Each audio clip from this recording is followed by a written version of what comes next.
Hey everyone, this is PrinceBrightstar, and welcome back to Phantasy Star Online Blue Burst. So we are headed back inside the caves today. We're going to start off with another of the government quests here.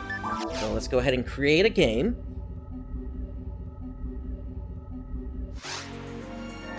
And let's make our way up to where Principal Tyrell is.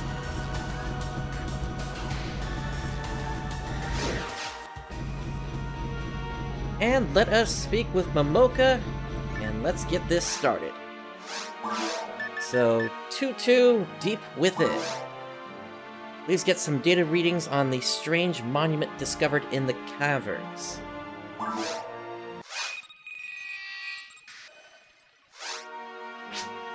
Thank you for coming, Ranger Bright. Now, to get right to the point. The other day, a team of hunters reported finding a pillar in the caves. It's just like the pillar found on the surface. Our official word is that it's a monument built by Pioneer 1, but we know from the lab's analysis that it's actually very ancient. We don't know much else, but the one down in the caves must be related. The hunters reported that when they got close to it, they were attacked. They had to run for their lives before they got a chance to investigate. Find this pillar that they saw, and bring back some data for us. My secretary Irene has the details. Please speak to her. I'm counting on you. Alright, so Irene. Good to see you again. You've heard the story from the principal, yes? We actually don't have a precise location of the pillar. So please, use the teleporter that the other team used. Then search the caverns to see if you can find it again. Let me attach this data collecting device to your gear, Bright. This little device will take complex data readings. Just touch the monument and it'll activate and do its thing automatically. Now, apparently, the area in question is guarded by many hostile creatures. I don't think I need to remind you to be careful. That is all. Please, come back safely. Anything else, Irene? The data collector will activate when you touch the monument. Watch out for any hostile creatures and come back with the data. Alright, let's make our way down to the caves.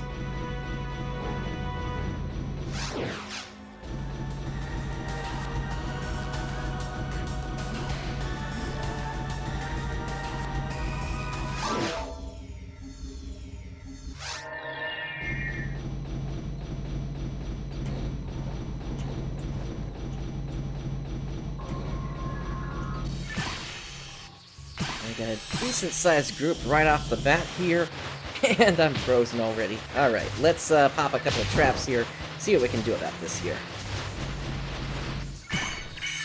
Alright, so that causes some confusion, as well as freezes some of them as well.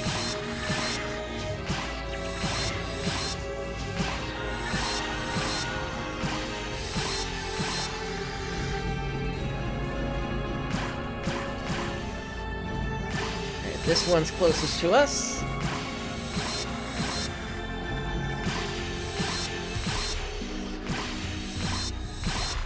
Once again, it's kind of a distance thing with these enemies, so if they don't initially see you, even if you're in the room, they may not attack you immediately here.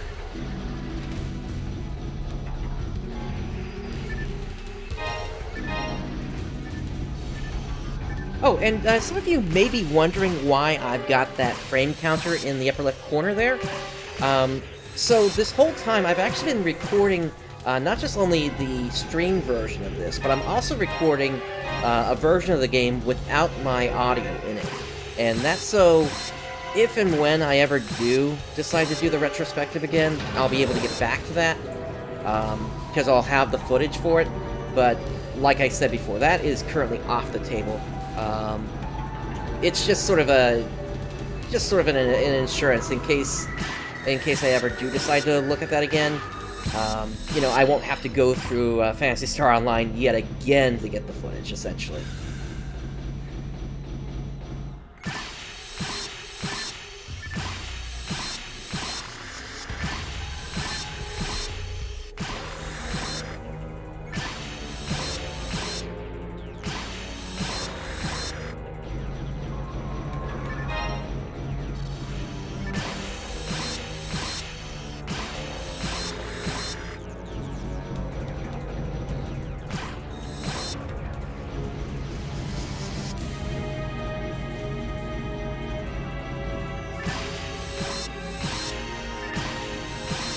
decent-sized group here. Let's go ahead and drop another trap. There we go.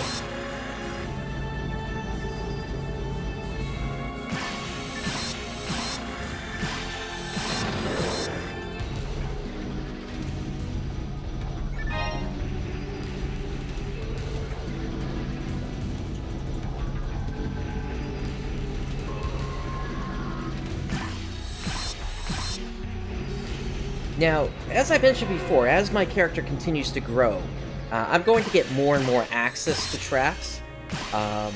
Originally I had only 2 of each trap, now I've got 3 of each, and that's going to get pretty high to the point whereby it'll actually make sense for me to start essentially taking trips up to Pioneer 2 and heading to the medical center so I can get healed up. Because when I do that, it also refills my traps as well. But since we still only have so many traps at this point, it really doesn't make sense for me to be making that trip every 5 minutes or so.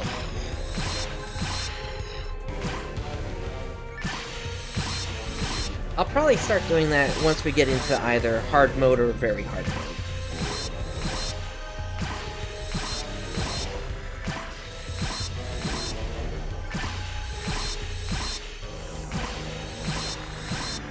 I'm thinking it's time to feed the mag.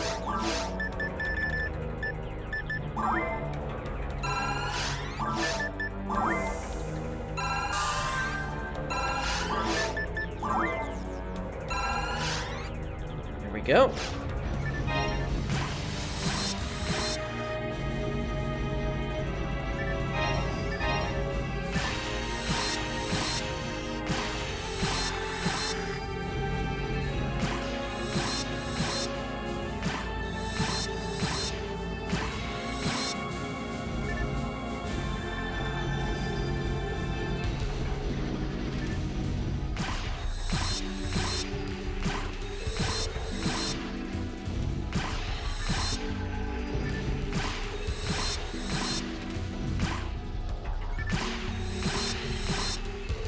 Kind of nice when you got a group like this here. You can basically just take pot shots with them, and they really can't do anything to you.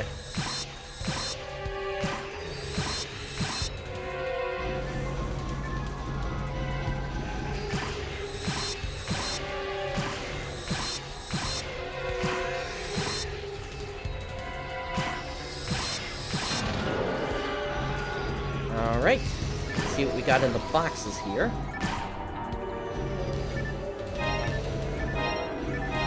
Warrior body. So that increases our defense by 10.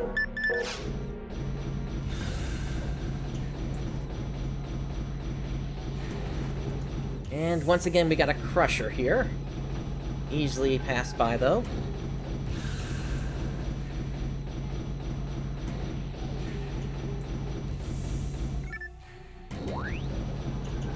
All that this does here, aside from granting access to an electrical fence that was on the other side here, is it also gives you a little shortcut back to Pioneer 2, if you're not thinking about telepipes. And once again, we are unable to access this door because we need 4 players for that.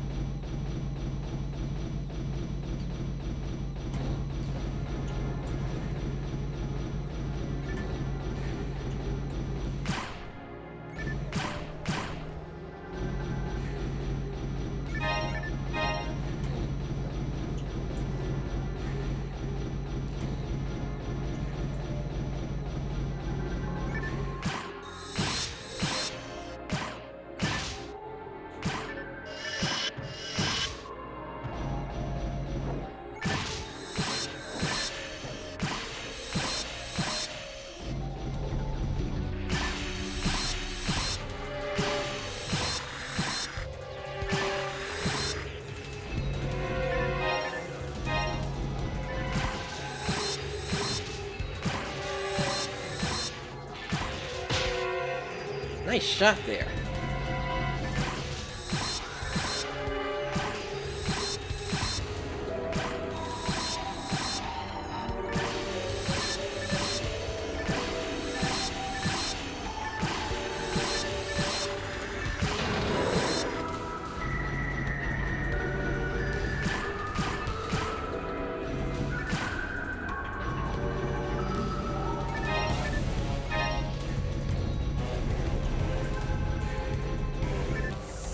got another switch in here.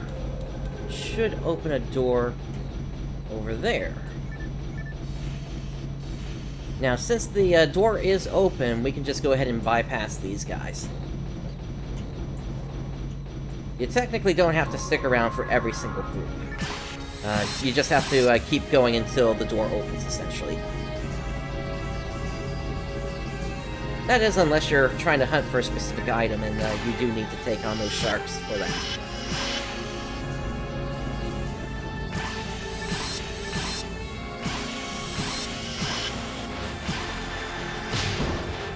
Oh dear! That's quite the hit.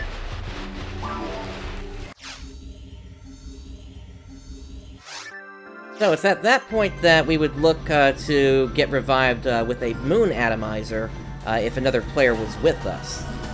But since we're all alone, we really don't have that option. And that escape doll that I picked up previously, like I said, I'm hanging on to that. There is a fight coming up in hard mode that I do want to make sure I have enough escape dolls in order to survive it. Now, I believe we can go ahead and feed the mag again. Now, one nice thing about these mags is, depending upon how you grow them, they do also have the potential, if you do go down like that, to also revive you. It's a low chance for that to happen, but it is still something that's nice to have. Something else that will also happen in specifically Phantasy Star Online Blue Burst, and not in any of the other versions, is when you go down after a certain level, the amount of experience that you've gained will actually go down. You don't level down, but you will lose some of the experience that you got. But that's still better than how it used to be, whereby if you went down, you would drop all your Meseta as well as your weapon. Especially in online mode, whereby another player could potentially pick up the weapon.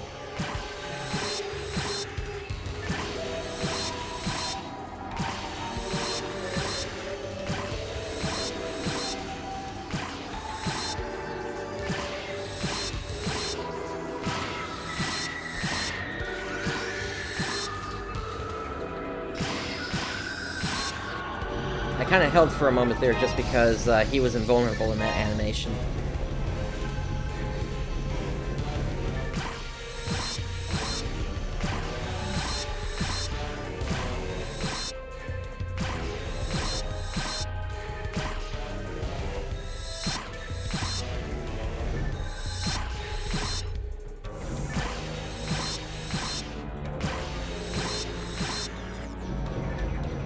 Just got the Nano Dragon left.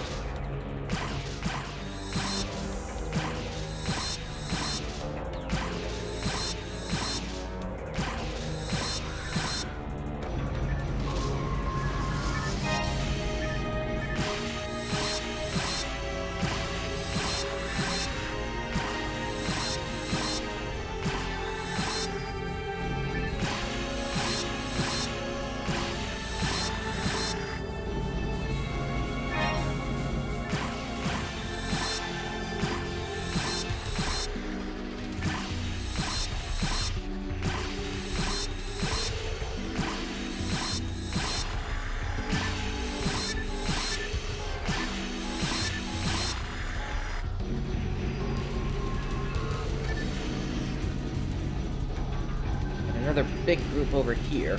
Also, when I went back up to Pioneer 2 there, it did also refill my traps as well.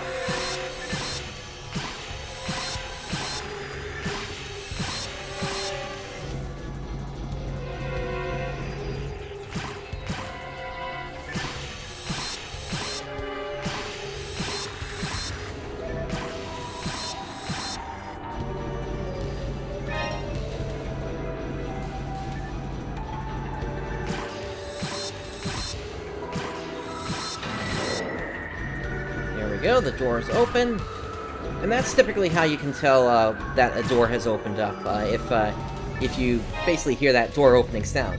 Oh, now that's ironic. There was an escape doll right there.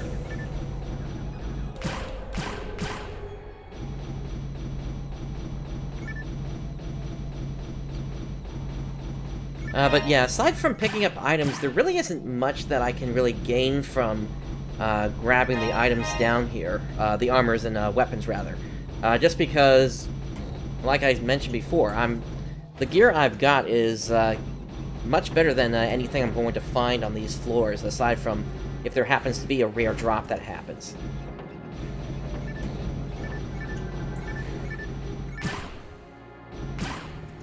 But I'm not really expecting that to happen. And that's kind of how you need to approach the game as well. For some of the rare drops that there are out there in the game, the chances of you getting some of them really depends upon what you're talking about, because there are some that can be only accessible through one section ID, and the drop rate on them is like 1 in over 100,000. So you definitely don't want to play the game like you're expecting to get every single item that you want to get. That's just not going to work. I gotta get myself out of here. I'm surrounded.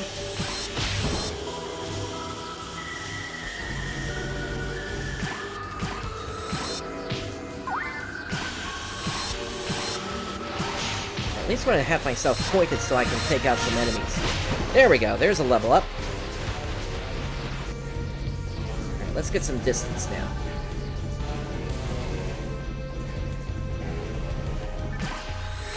I'm still waiting to get a partisan at this point here, and unfortunately we're not going to get one until the next area. Although, there is a quest coming up that will get me an item that will basically make me kind of OP for normal mode.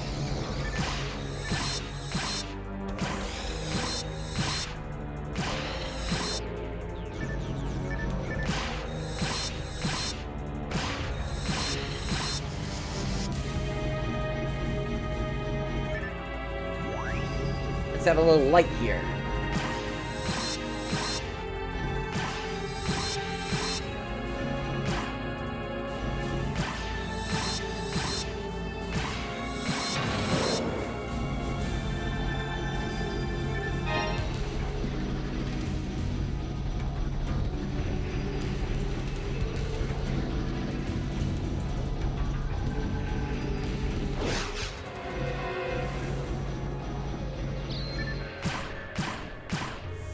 Got some boxes on this side.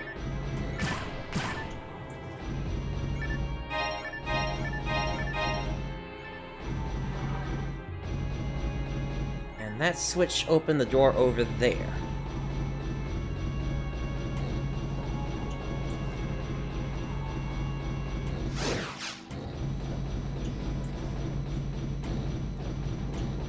Once again, the door is open, so let's go ahead and pass these guys by.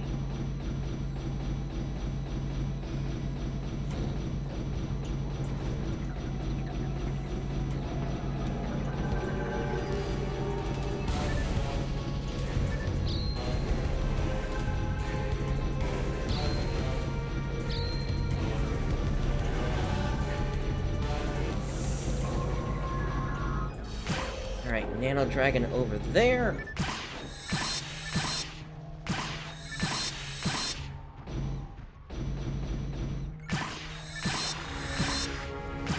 Sometimes it's hard to tell if they're preparing to attack or not. Let me grab my rifle.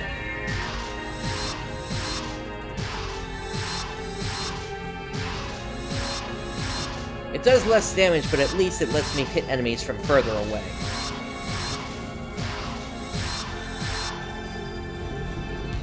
Alright. Why don't we go ahead and try out this brand that we picked up last time as well?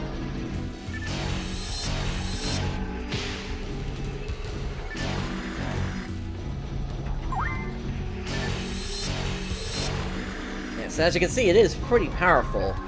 But I do kind of the same job with, if not better, with the gun, and like you saw just now, that's kind of the problem that hunters have, whereby as soon as they get up close and personal with the Nano Dragons, they just fly away, and you basically just have to kind of chase them all over the area.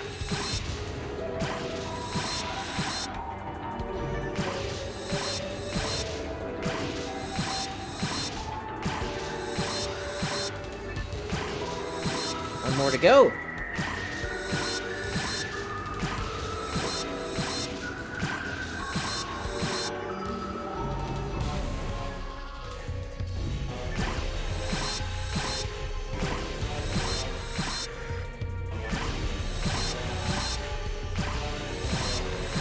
Alright, let's go ahead and feed the mag.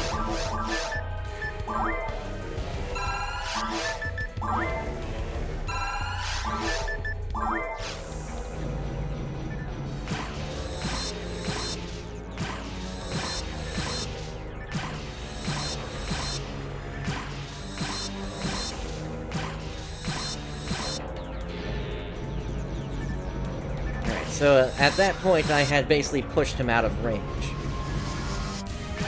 That is something that you kind of have to watch out for. Okay, we got sharks incoming.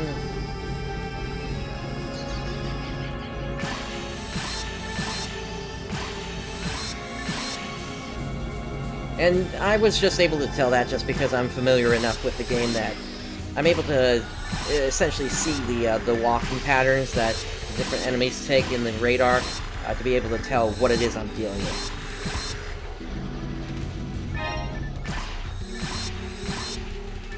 Similarly, since the two dots over there on the left side weren't moving, I knew that they were going to be lilies.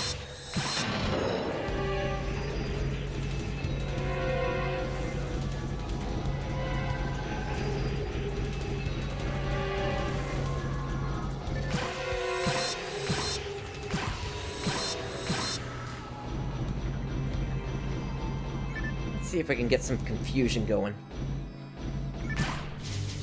There we go.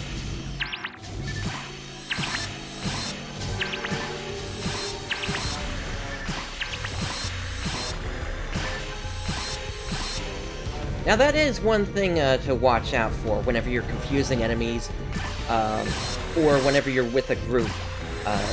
You're basically not going to get the same amount of experience if you don't get the kill on an enemy. If you just tag it once, then what will happen is you'll get a reduced amount of experience.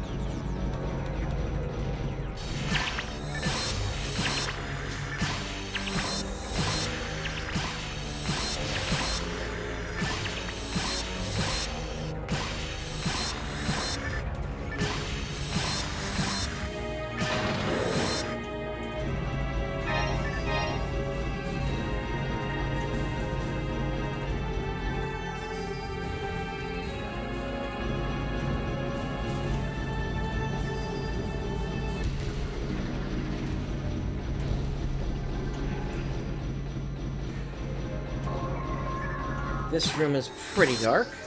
I believe the switch to turn on the light is over there.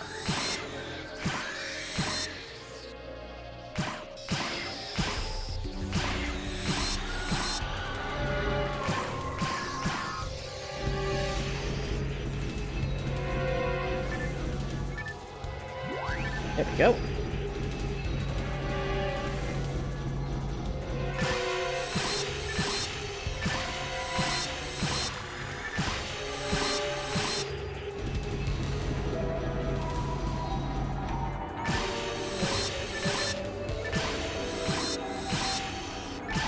Now I know it looks like these enemies are walking around fairly slowly.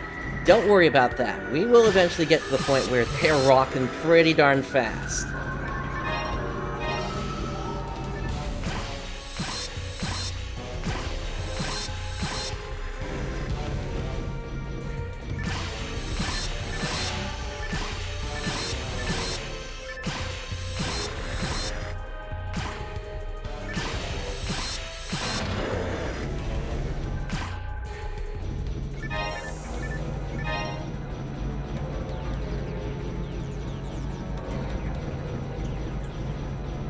Okay, we got a refill for our traps there, as well as restoring health.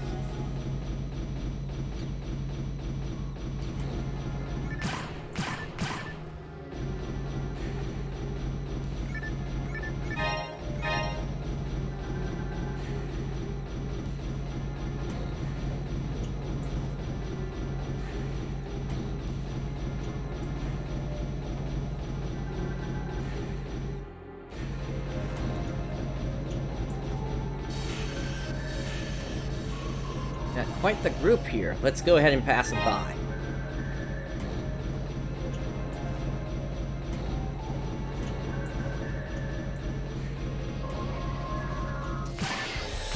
Now, if memory serves, this should be, I think, the last room before the teleporter?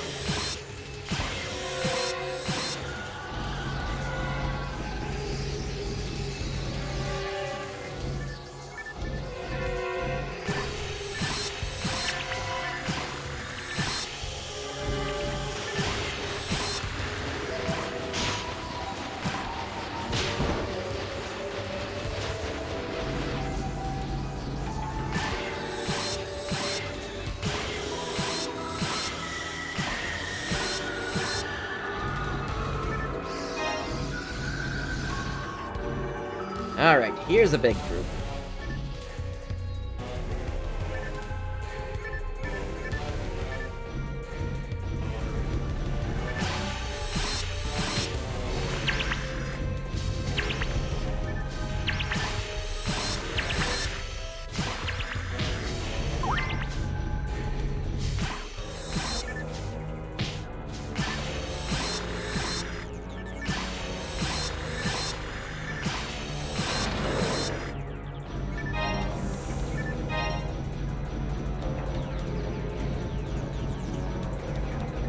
Let's feed the mag.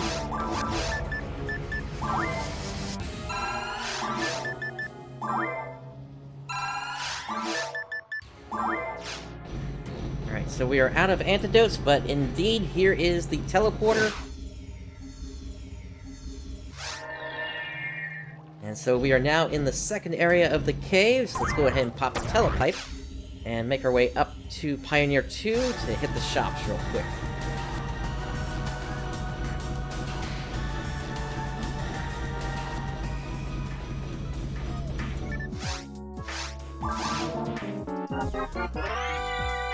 And we're just going to tech these here. We're not actually going to do anything with these, except sell them.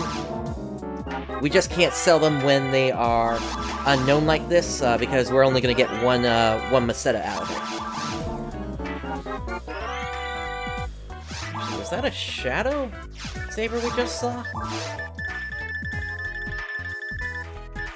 Shadow Saber.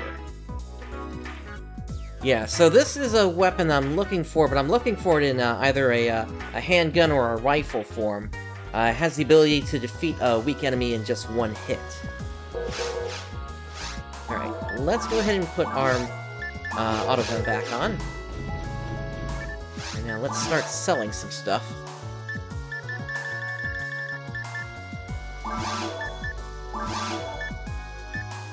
That Giga Frame is no good, it's got fewer slots.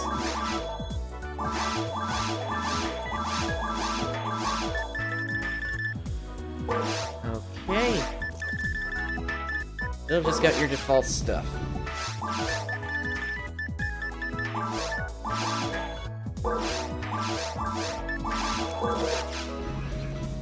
How about you? You don't have anything I need either. You do have a Brave Shield, though.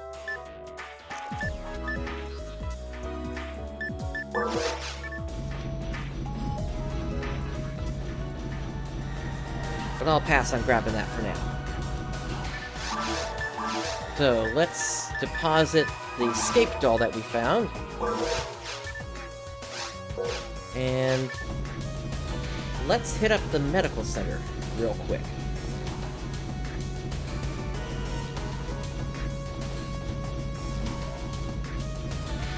And that way I can refill my traps again. As you can see, it's just very, very little to do that. Only 10 Meseta. Though it's quite the bargain, actually. Now, we can come right over here, and we can just take Caves 2 from the main teleporter, as well as taking the telepipe back down.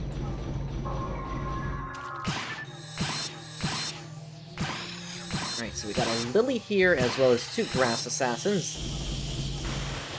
Oh, they got me.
Okay, Rico, what do you have to say today? Ophiuchi slimes tend to attack at close range. That's not good for rangers and forces. Be careful. Alright. And that is one of the slimes on the ground there. Now, here's kind of a pro trick if you're basically trying to hunt these guys down here. You want to make sure you have a weapon equipped that can do a special, basically do an extra attack. In some cases, you might actually want to have one that is a question mark weapon that has been unteched, or rather hasn't been teched yet. And what you do is you basically do 2 shots like that, 2 misses, and then you hit it with a normal attack, and that splits the slime in 2. And by doing that, you can spawn additional slimes here. And that's good if you're trying to hunt down the rare version, which is the... it's gonna look red when you encounter it. I believe it's called a Ophiuchi slime?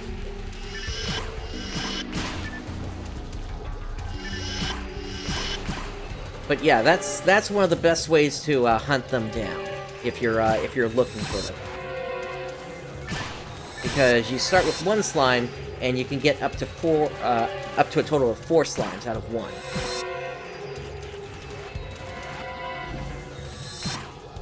And the other thing to note is you can only hit one of these guys, or rather, you can only hit them once and then they're going to go back into the round again.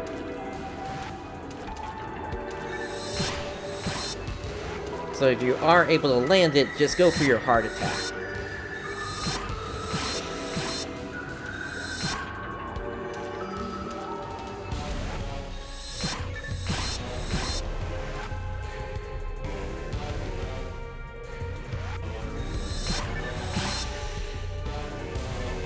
Alright, let's go ahead and feed the mag again.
Definitely getting up there with that mag. It's going to evolve again once we hit level 35 with it.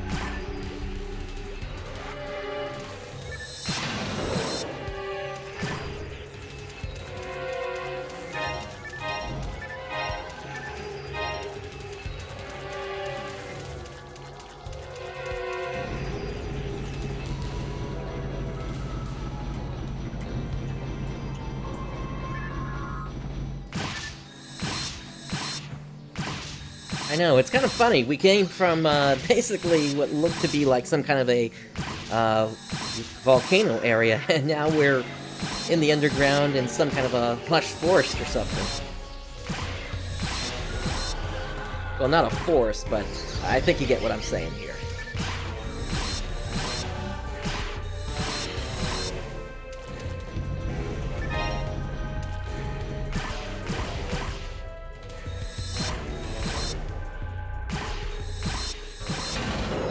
Let's go ahead and zoom the camera out a bit here.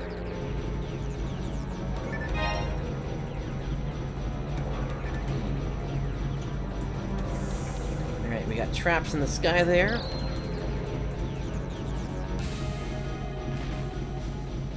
Once again, having the empty pallet bar there Just allows me to bypass them.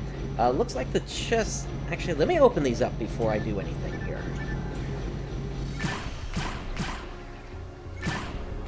Alright, nothing rare there. I don't think we need to go back to that.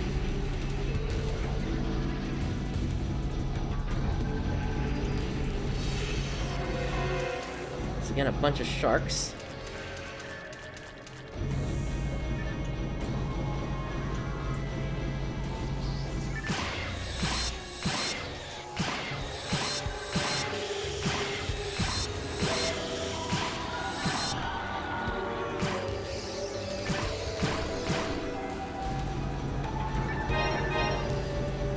And it's at this point we're starting to get to the second tier of weapons.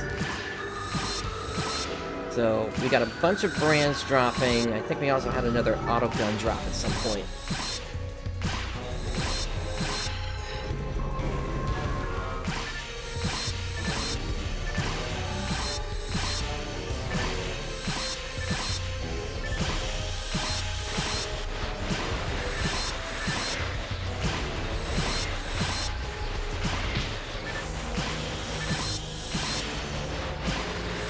I'm okay with them webbing me up if I happen to be facing the right direction.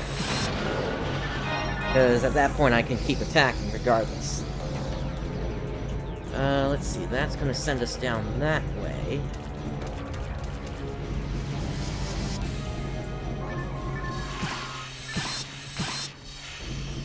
Oh, this room is kind of crowded, isn't it?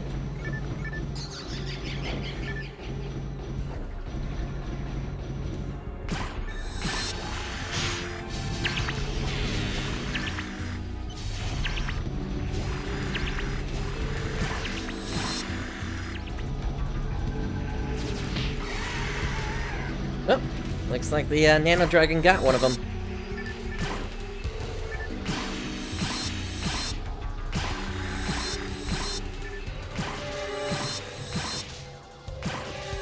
Nice, Sander.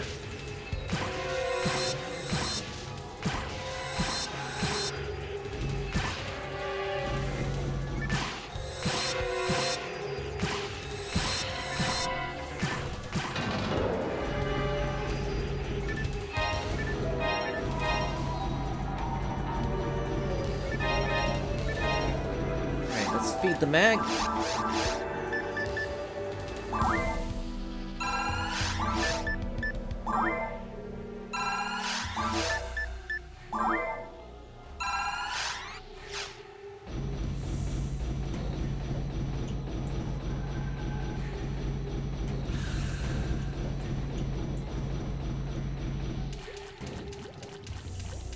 Here's another of the slimes.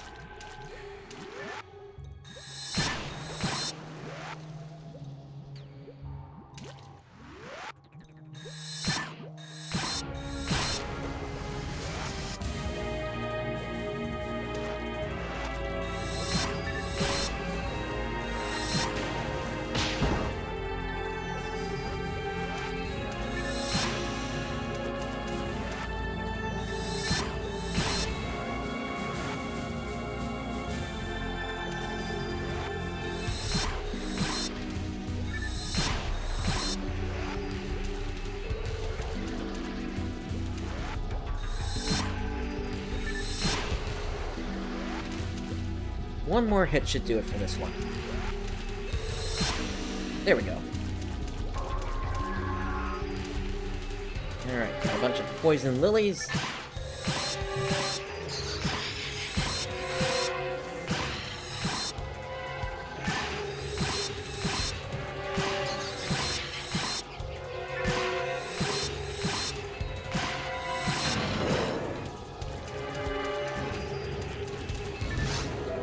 You may find yourself trapped by a parasite mine in the ground.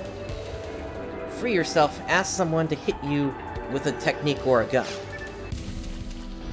So that is another type of trap that Rico is talking about. We will run into those eventually.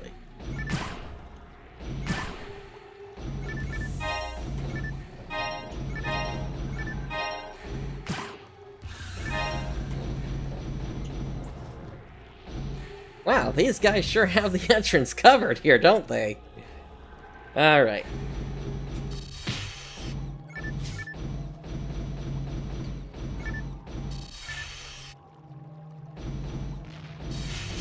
There we go, a little confusion should help there. I think I see a path now. And moving on.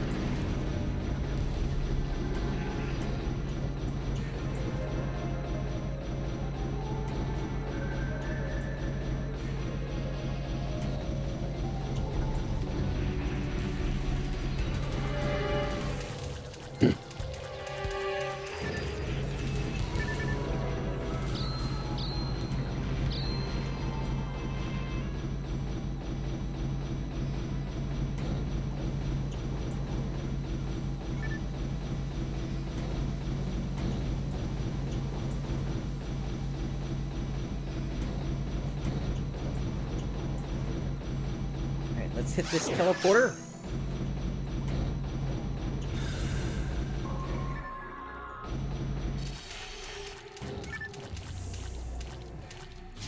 Gonna get cold.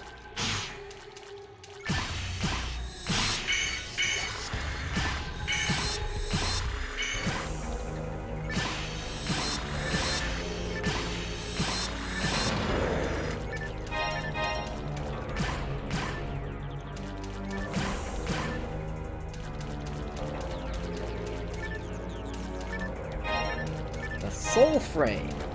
I believe that's an upgrade from the Giga Frame. No, actually that's a downgrade. It gives me higher evasion though. Oh, that's right. The reason it's downgrade there is because it's gonna take my slots off. But I can just put those back on. And this even has 3 slots on it, so that's quite the upgrade.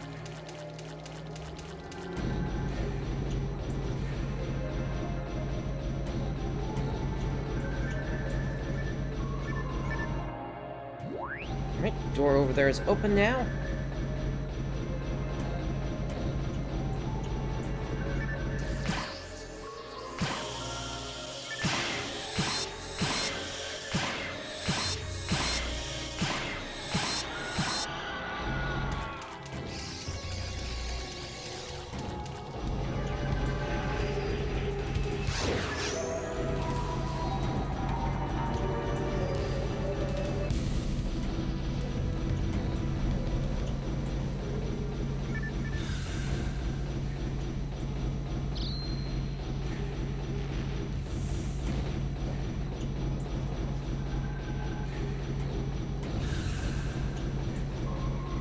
Alright, we have reached the waterfall area of the second area of the caves.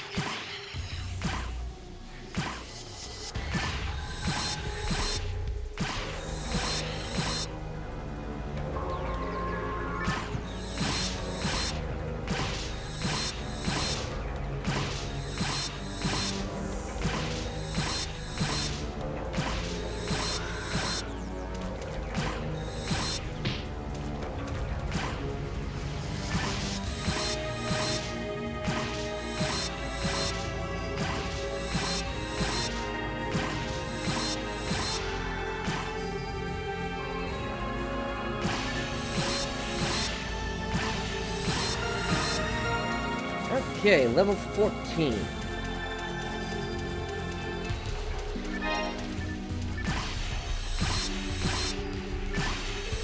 And it looks like we've got ourselves an additional damage trap now.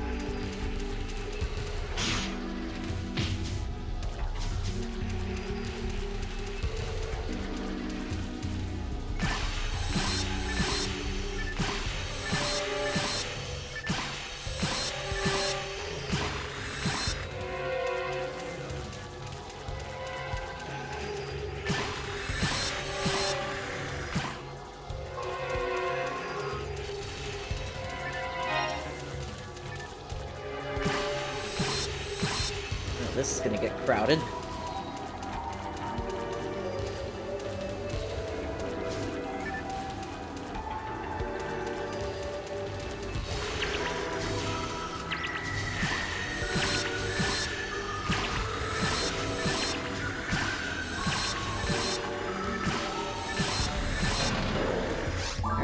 shoot the mag.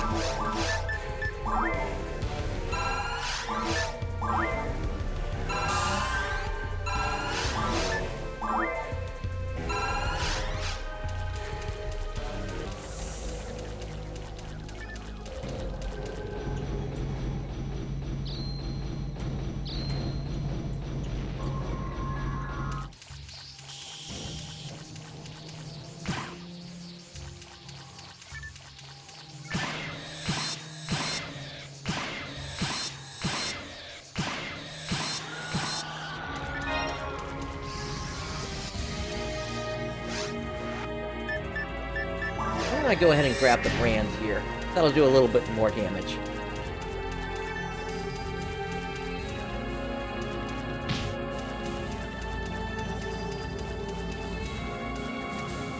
And we'll leave these three to fight themselves.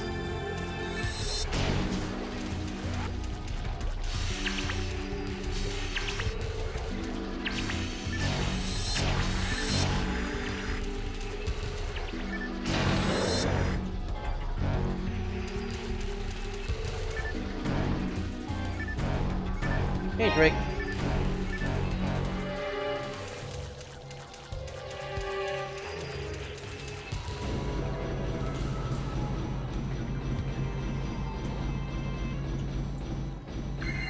Alright, that's a refill on our traps.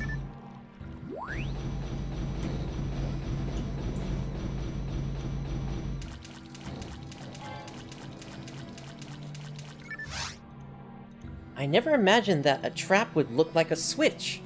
How devious.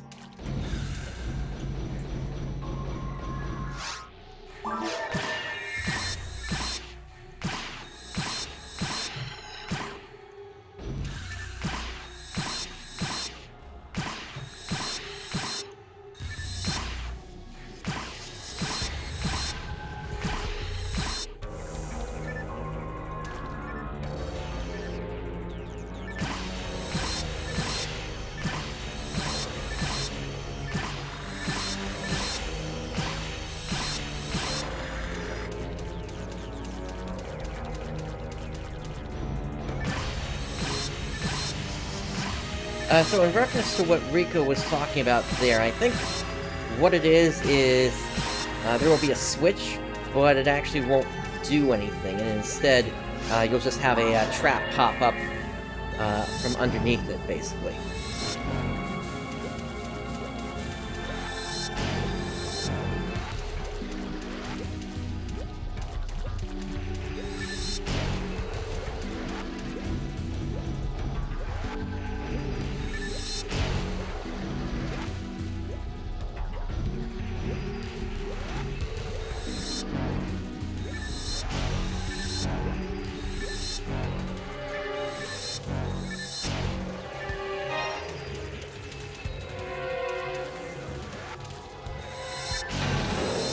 There we go.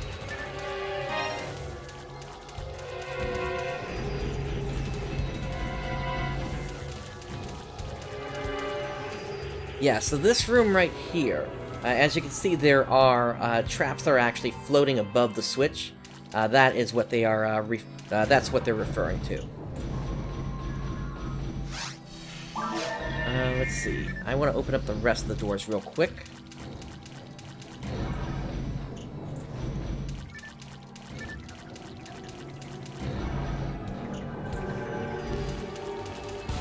Okay, Rico, what do you gotta say now? My first question about Rigol was, why didn't any sentient life exist here? But look at this monument. This is identical to the one I saw in the forest. It's not ours, though. Was there an ancient civilization on Rigol? But these monuments are the only evidence I see. It'd be strange if there was a civilization indeed. Can I decipher the characters with my simple tools? Alright, so she is referring to the second pillar, so we are very close to it.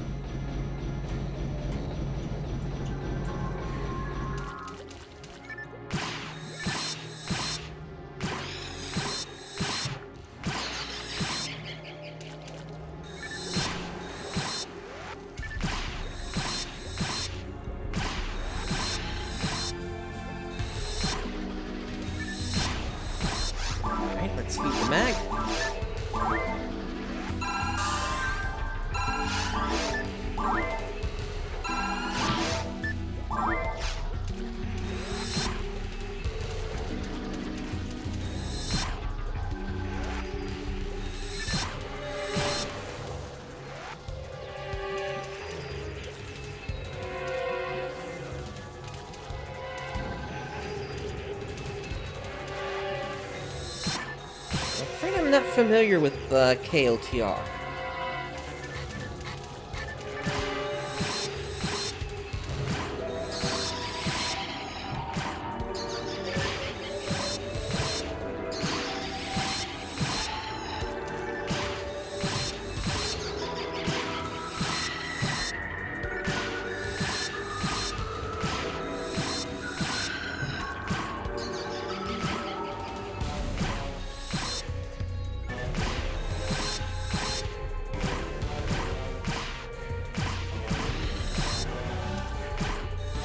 Oh, okay, gotcha. I was actually expecting there to be a second O there.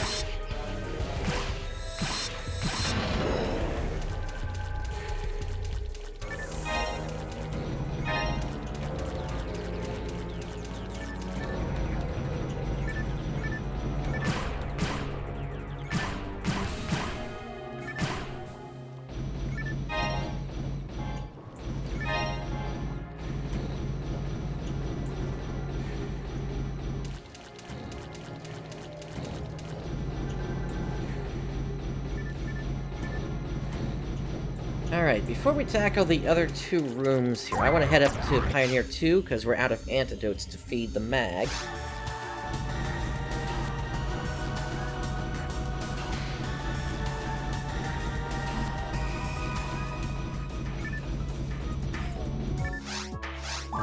And so we can tech these items.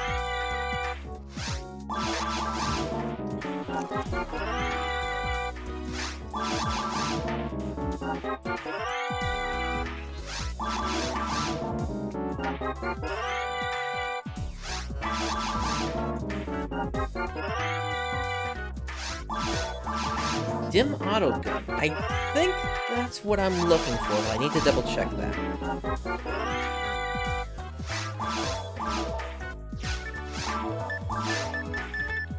Let's see. Dim auto gun.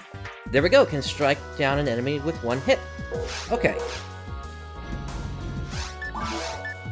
So we can get rid of the draw auto gun, as well as this Giga frame.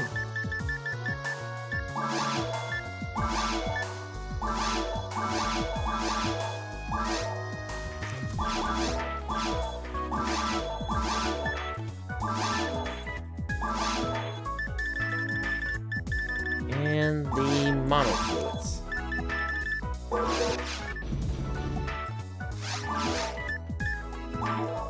Okay, we're full on mono fluids. And let me also fill up a little bit on telepipes as well here. Okay, not quite yet to feed that.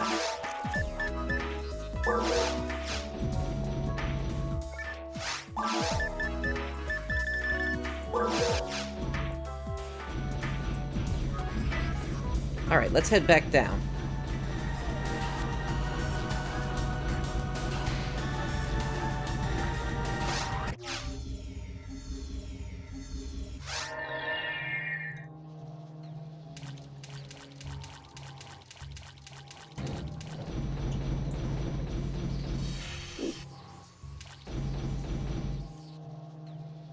That's right, I accidentally I took my weapon off as we were up there, so let me put this on now. So, there we go. So now, we have a... It's not exactly the best chance of it happening.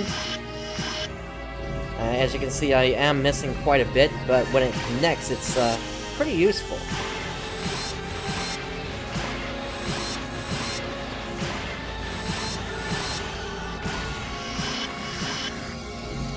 I'll typically actually start with a normal attack and then move on to the extra attack from there.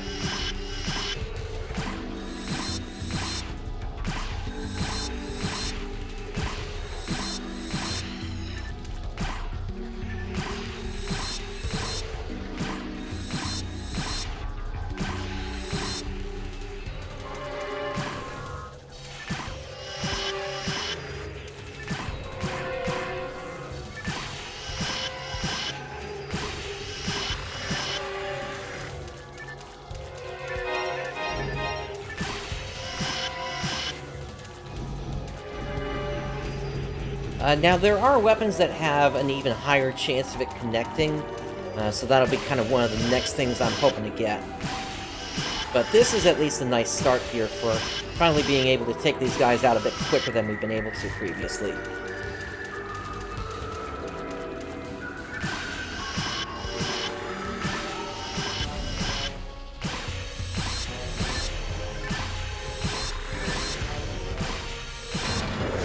Alright, let's see if we can feed the mag now.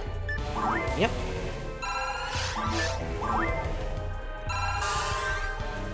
Alright, level 34.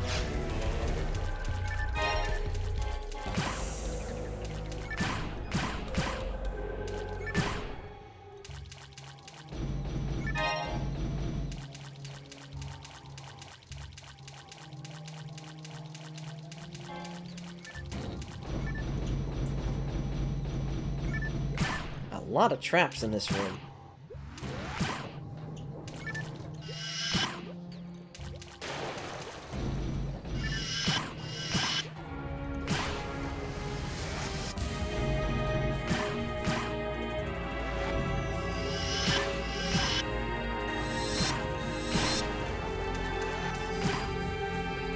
And with a target like this, it's a little bit harder to actually get it to connect. So I'm only giving it like one try each round here. Just because he will eventually go back into the ground. And I don't want to lose him and basically have to wait again.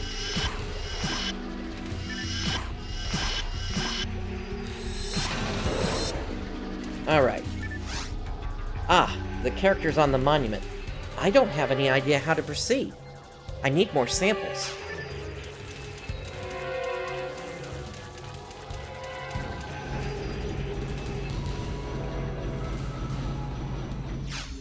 Alright, looks like we're headed in the right direction here, since this is taking us to yet another portion of the caves.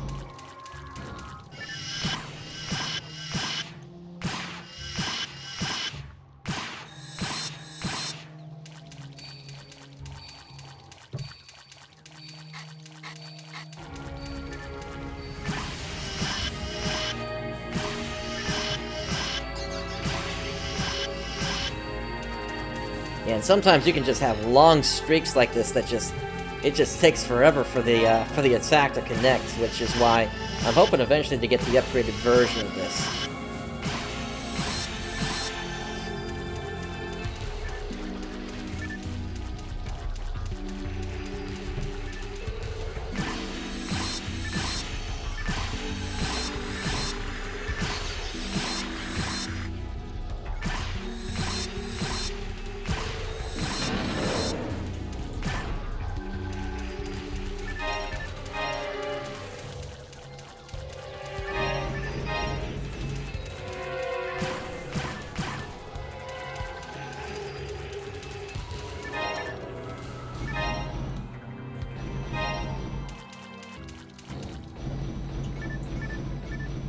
To answer your question, 64 gigs is probably a little overkill unless you actually do need that kind of memory. Certainly, space if you have what you need to be able to fill that much space, then of course you're going to need that much space. But in terms of gaming, not a lot has really changed in the last several years in terms of processors. I mean, you've got more cores now, but games are pretty much dependent, for the most part, on only 2 to 4 cores at this point. So, if you're looking to pick that up, that would probably be actually a decent deal for you.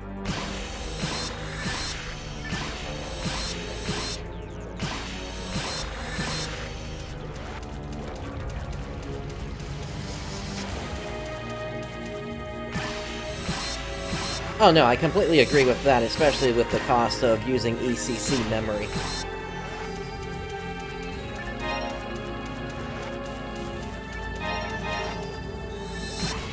But yeah, if you're going to use that to host the game server, then it really comes down to what the requirements of the game you're hosting is. I really can't give you any advice on that. That's gonna kind of come down more to the documentation for the game server that you're trying to run. I know if you're trying to run a game like Minecraft, that's going to... You can pretty much throw anything that you want at that, and it'll use it.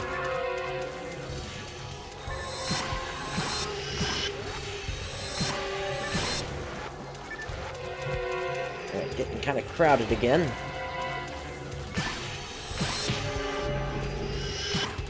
And we are in that the last area finally here, so once we clear up this room, we'll be able to take a look at the pillar, which I believe is over there.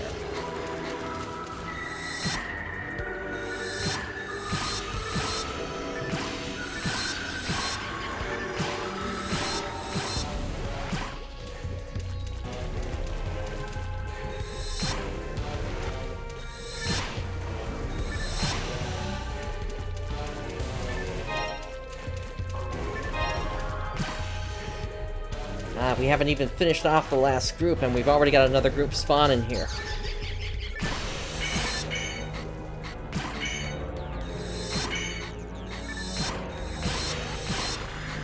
Yeah, if you're going to use a freezing trap, definitely you want to be careful of when you're actually putting it into play when you're around the slimes, just because there's a chance you could lock the slime as it's in its invulnerability animation.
I'm not 100% certain, but I think the one slime hit the other slime, though, with that attack.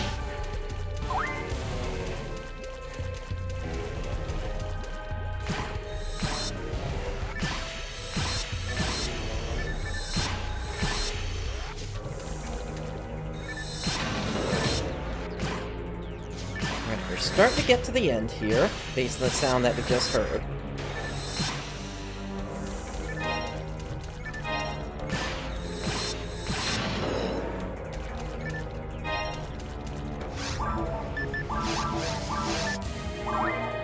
Ooh, I didn't want to use that one. Alright, antidote.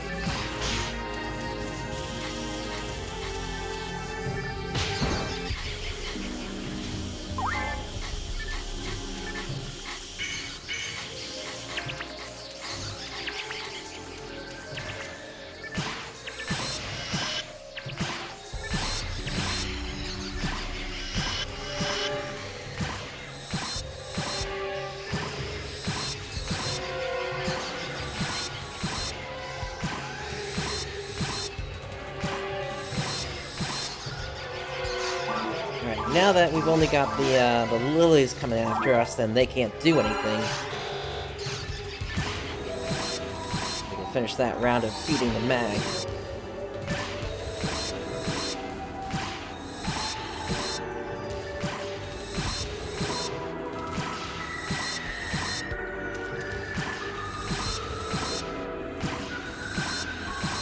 Oh, and just for reference, what I've done today is I've added a little sensor, or not a sensor, but a a little application that every 5 minutes it's changing its color to be a visual representation of when it's time to feed my mag.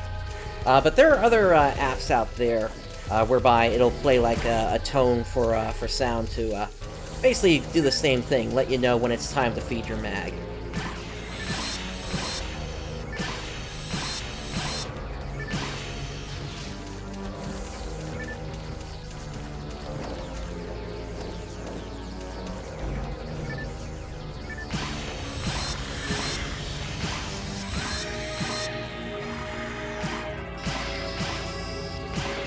That Nano Dragon just ate, so it's going to be a bit bigger.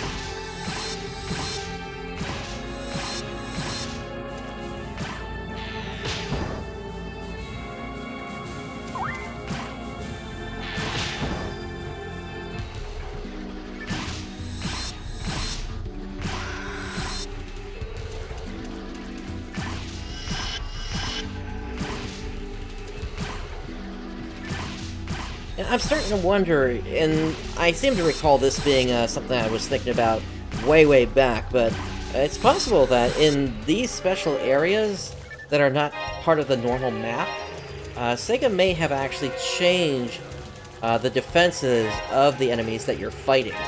And it would only be specific for these government quests here. So that could explain why I'm just not connecting with my dim autogun here. We had thought that Rigol had been devoid of any sentient life. But look at that pillar! It's just like the one in the forest. We couldn't have built it. Another civilization must have existed here. But there are no traces of anything built outside the forest. If there was a civilization here, that's kind of strange. I wonder if we can decipher the markings with these crude tools. Alright, well, let's touch it. Saving monument data. You got monument data.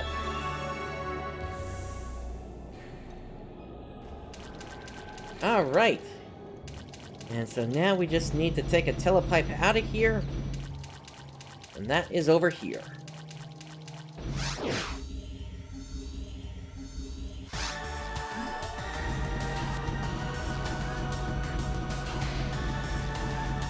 Make our way up to the principal.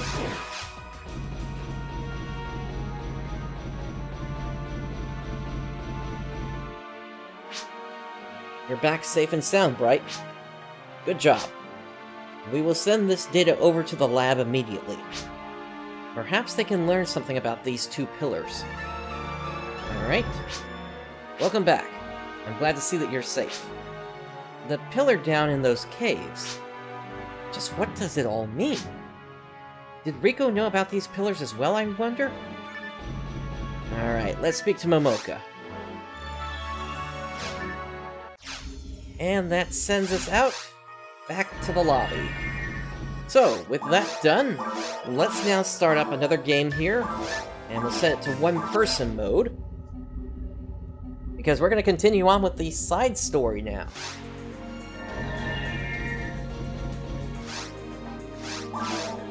And so for this one, we are going to start with The Lost Bride. Cecil got fat by using too many recovery items. Help her diet.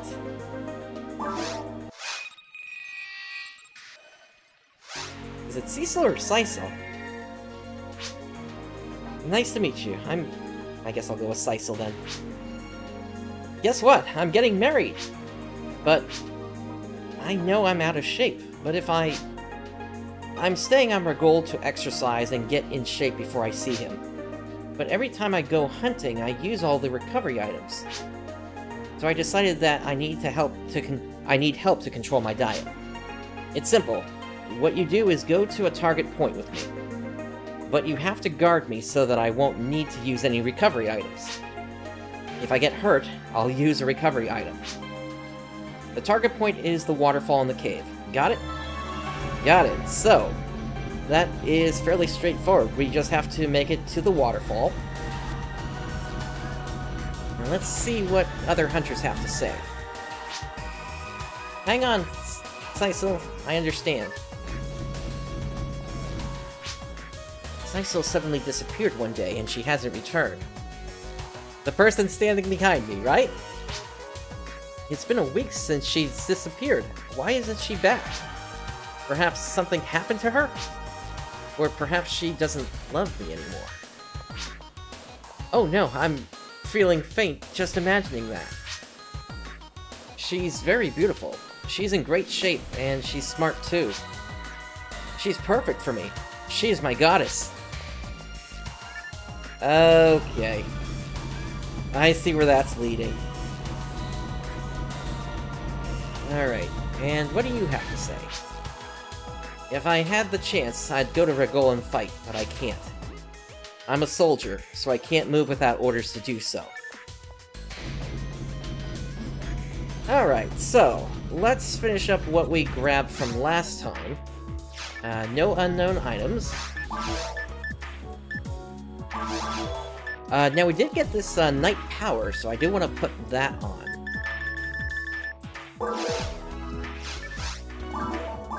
And we're going to put that on instead of the Thief Legs. So that'll increase our attack power. And nothing new there. And let's just fill up on antidotes.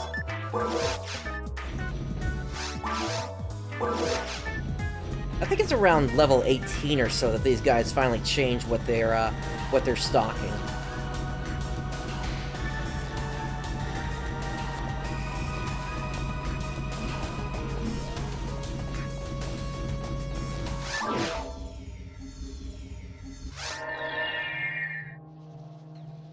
Alright, so, for this one, once again, I'm going to be playing Keep Away with the enemies as best I can. And since we're in one-player mode now, this is going to be a lot easier since they don't have as much health.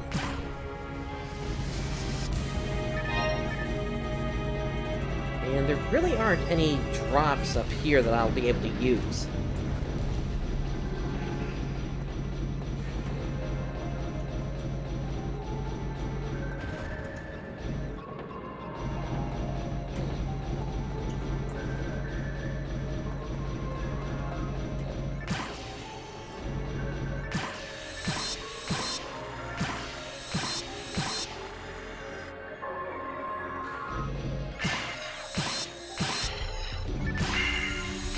And that right there, that Saislow's using is a technique.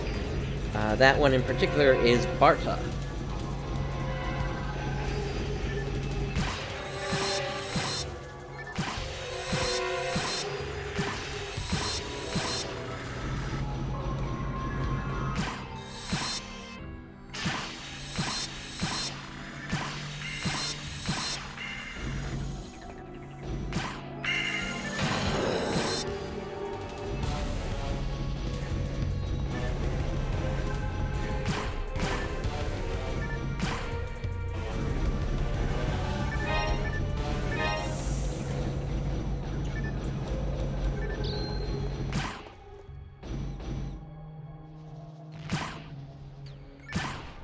Since we got Sisal here, we'll go ahead and just take out the traps this time.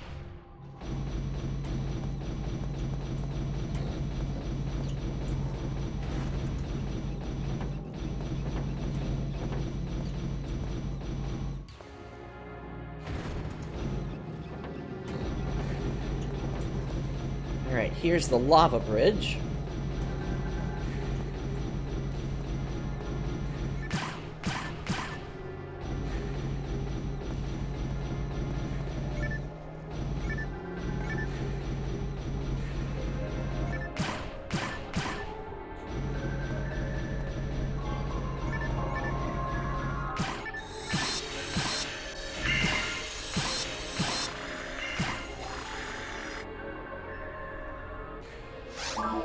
Alright, let's go ahead and feed our mag.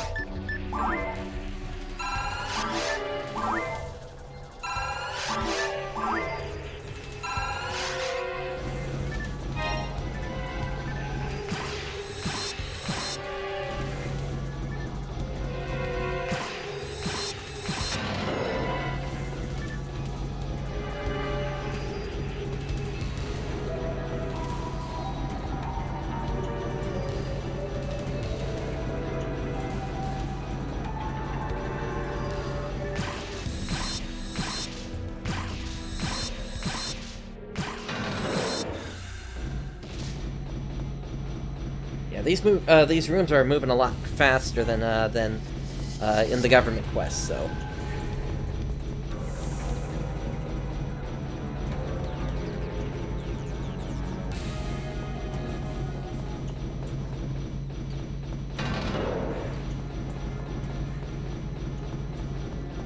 In fact, there were just no enemies in this one.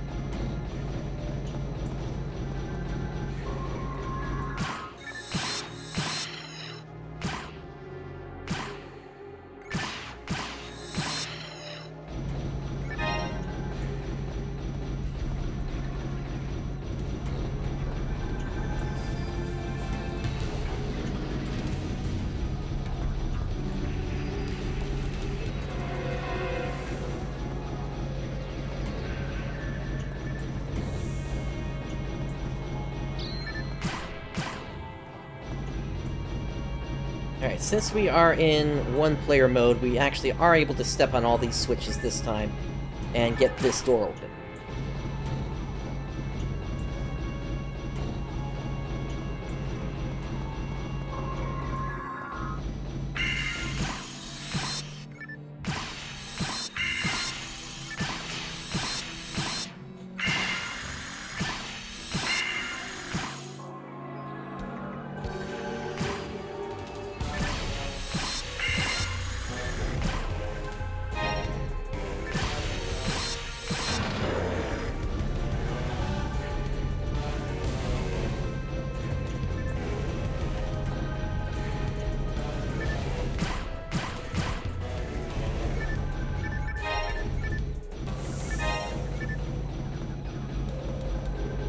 Alright, back the way we came.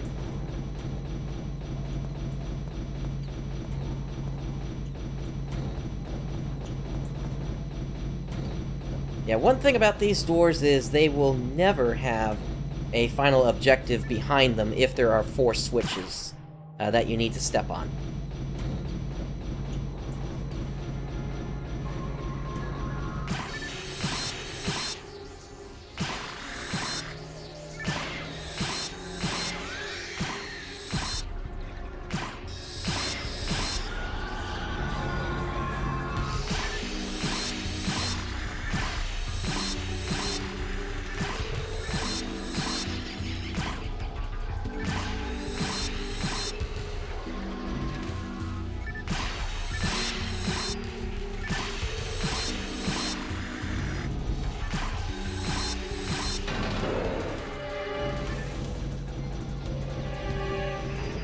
Okay, I think the teleporter's over here. Oh dear, I appear to have lost Sisal. That's fine. I cannot go on. I think I'm going to collapse. But this is for Albert. This is for our future. I have to do this. Don't worry, she'll rejoin us on the next area. There she is!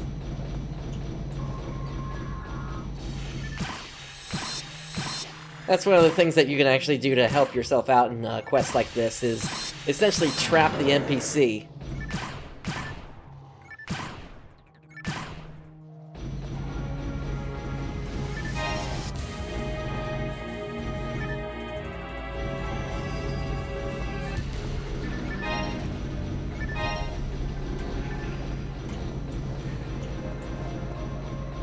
Xander, I'm just not into games like that, to be honest.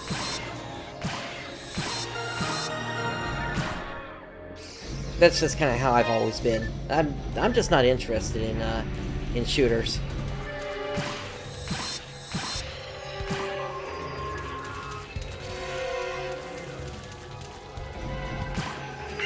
The last one I played was like Halo Reach, I think.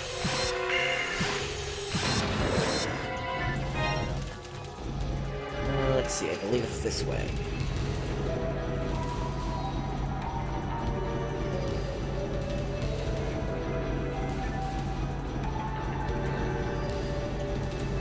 Yeah, we just have to pass through that door over there, go down a long hallway, turn left, and then we should be right at the waterfall.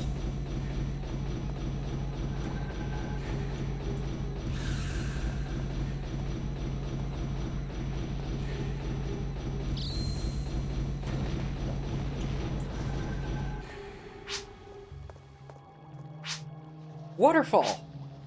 Thank you very much. I did it! I did it! I've got to go now. I have to weigh myself. You really think you're gonna drop that much after just a quick run like this?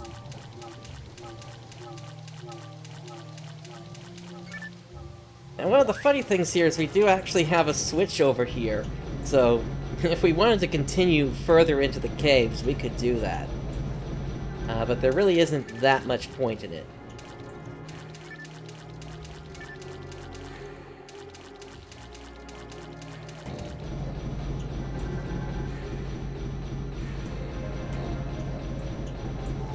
Alright, let's hit the teleporter. Back up to Pioneer 2.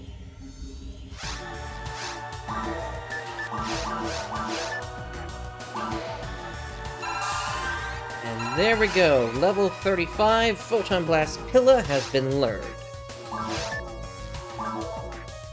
And now at this point, we're not going to be gaining any more power. We're only going to be gaining Dex here. And while the IQ is going to go up, the Synchro is going to go down, and so that's going to cause the Photon Blast bar to fill up even slower now. But that's fine. It's more important that we get this thing grown. Alright, we didn't pick anything up. Let's go ahead and refill on antidotes.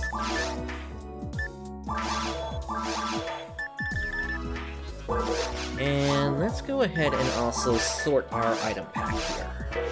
There we go. Yep, still nothing.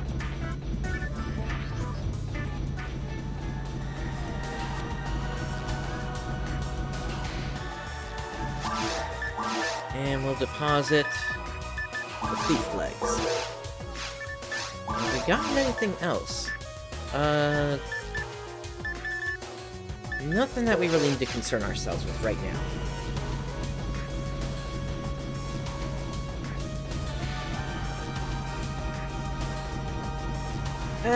South Park for me is kind of hit and miss. I understand what they try to do in the show, but not all the content is really what I'm interested in. I really want to say thank you. Look at me. Now I look like this. Finally, I can go back to see Albert. Please receive your money at the counter. Well, you did somehow manage to slim down from just that little run. Alright, 2,500 Meseta.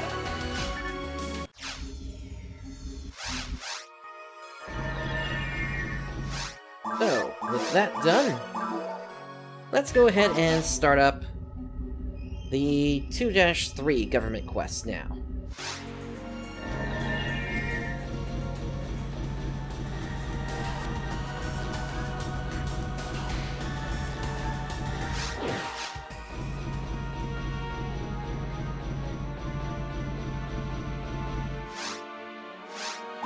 Alright.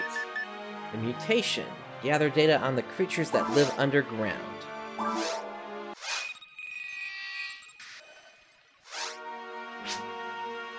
Hi, Bright. Thank you for coming. Now, to brief you on the current situation. As you know, the Regol underground is filled with hostile creatures. We have no data at all on these animals you've encountered. If we can get our hands on some, maybe we can get some clues as to the cause and solution for the situation down on Regol. I'd like you to go down into the caverns and take some data readings. I expect that you'll be able to do so with no real trouble. Try to locate creatures in the deepest part of the caves.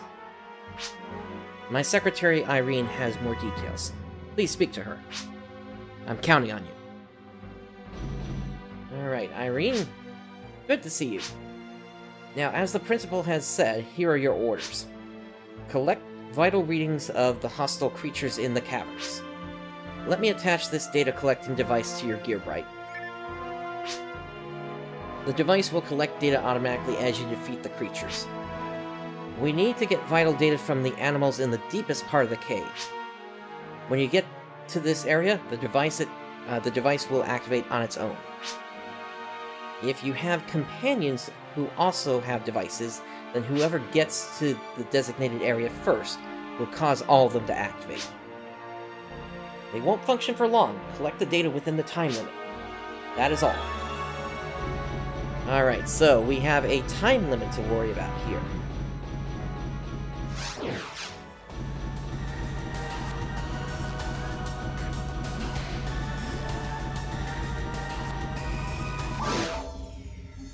So we are starting in Cave 2.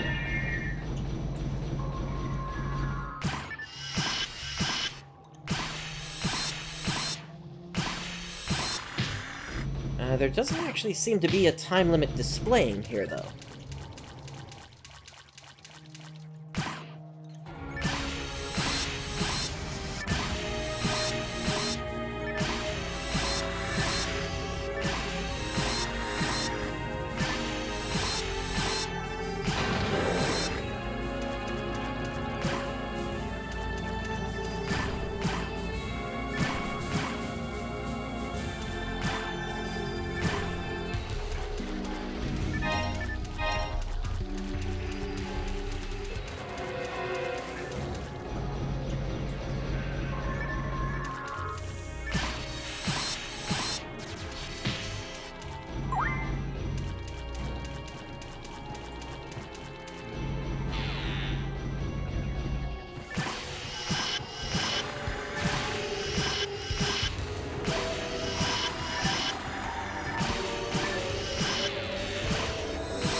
This Nano Dragon's going crazy with its shots here.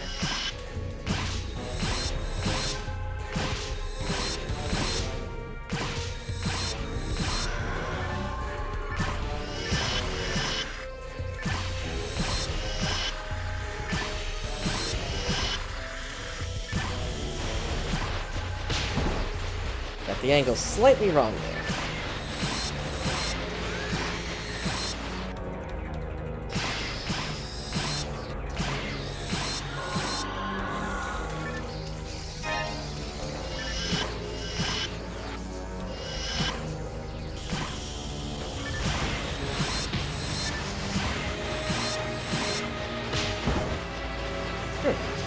Surprised it didn't get stunned there, like it typically does.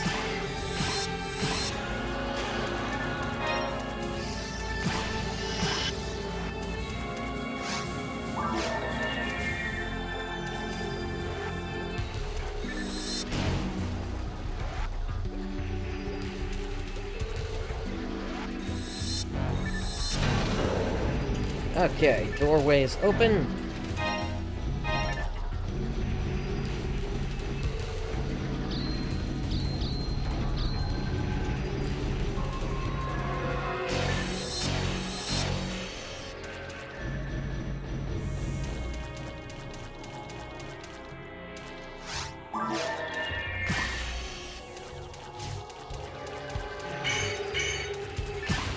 That'll freeze them.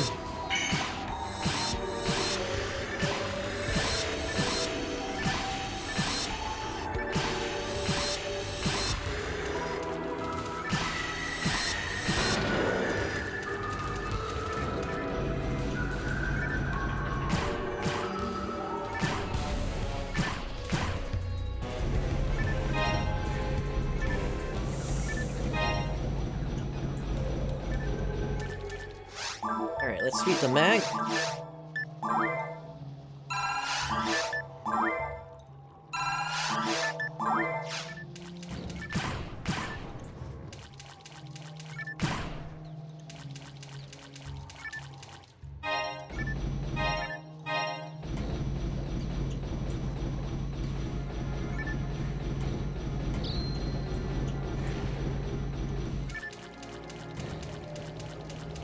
Alright, Rico, what do you got to say this time? Okay, that's the same thing you said last time, actually. Alright, so, we got a room full of rocks that we need to navigate. There we go.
so the doorway is open, so we technically don't need to take out that last slime.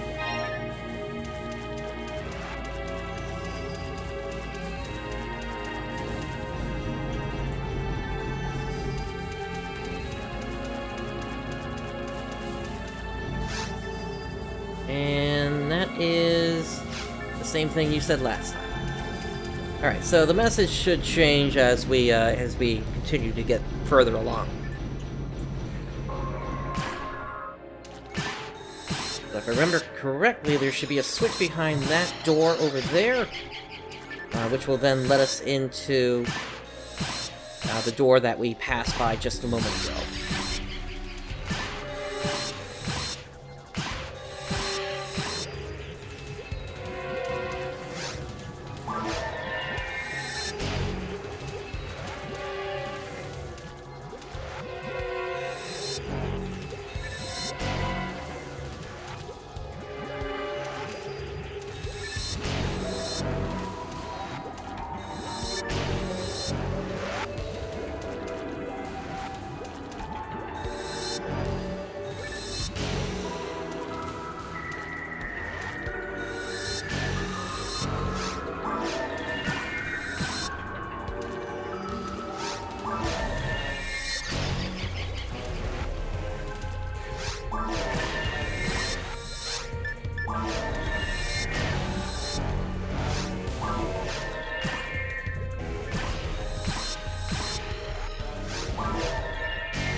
Now, of course, along the way, if you've played this game as long as I have, there are kind of a couple of glitches you can come across eventually.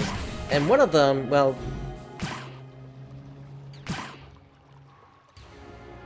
it's actually possible to make it so that your weapon won't fire there, just by quickly switching back and forth between the front and the back pallet. It's a silly little thing, but if you're just trying to act out a part or something, that might be something to use. I don't know. It's silly. Anyway, let's go ahead and feed the mag.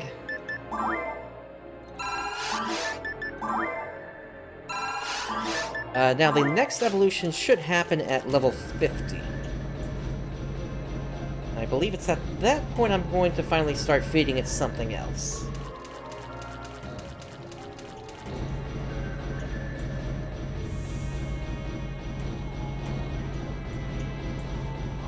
Alright, here's the waterfall.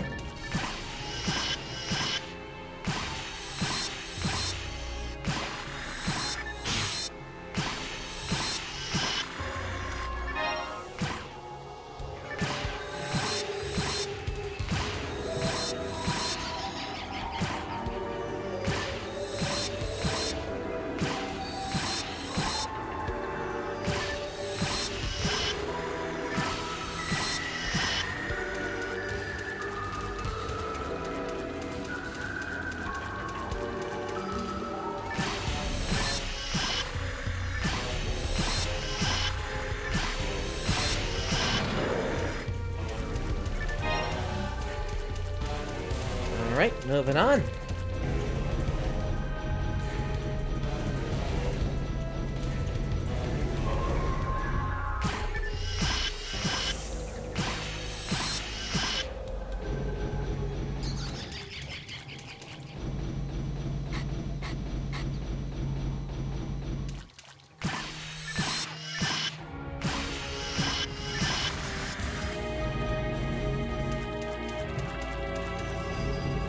Let's drop some confusion.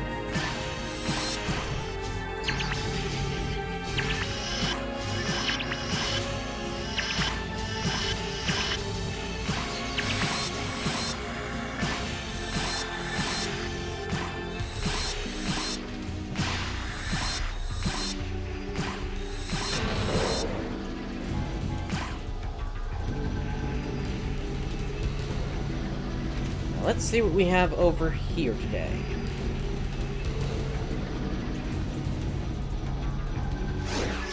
Is this going to be, Oh, actually, it looks like this could be the right path here. Because we got another of those message containers here.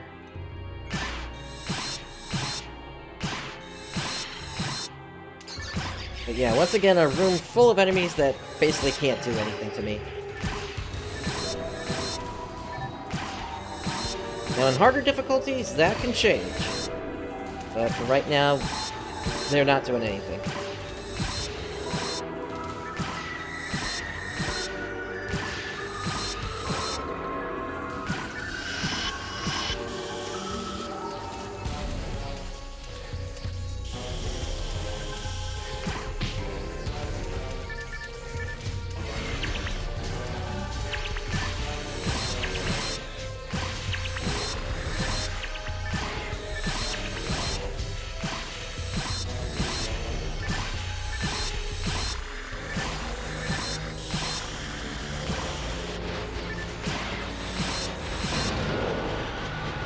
Alright.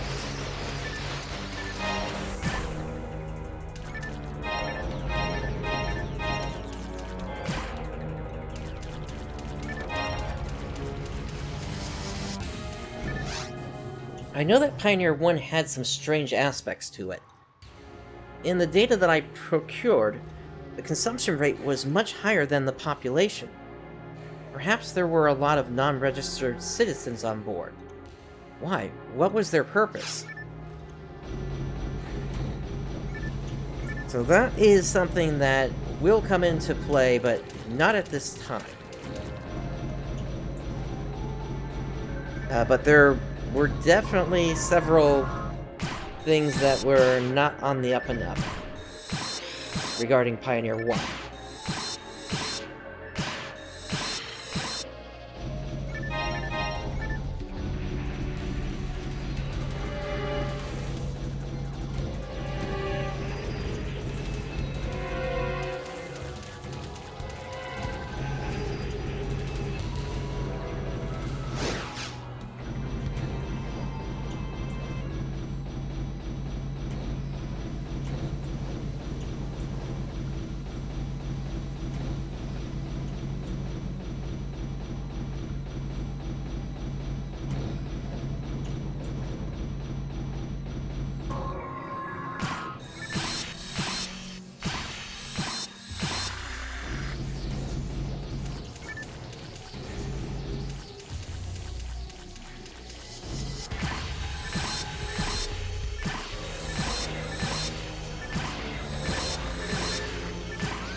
Okay, Rico, what are you saying this time?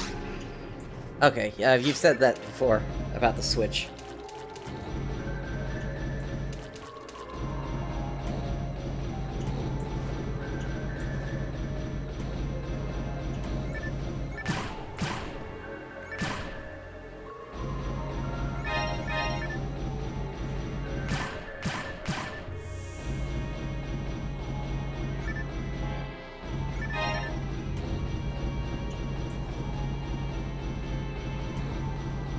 Okay, got a nice long run down this corridor here.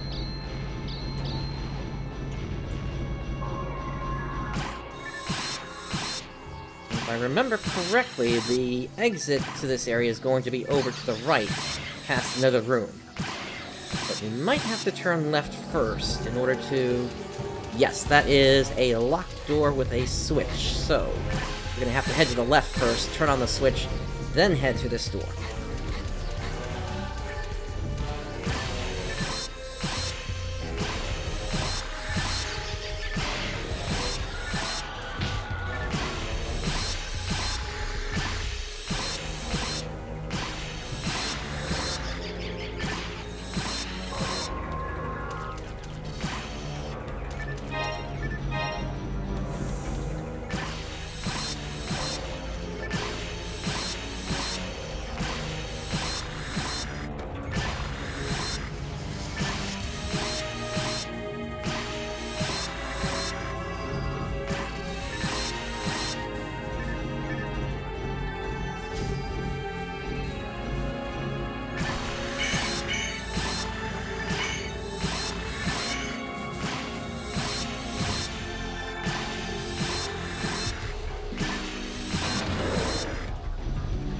Alright, there pops the door.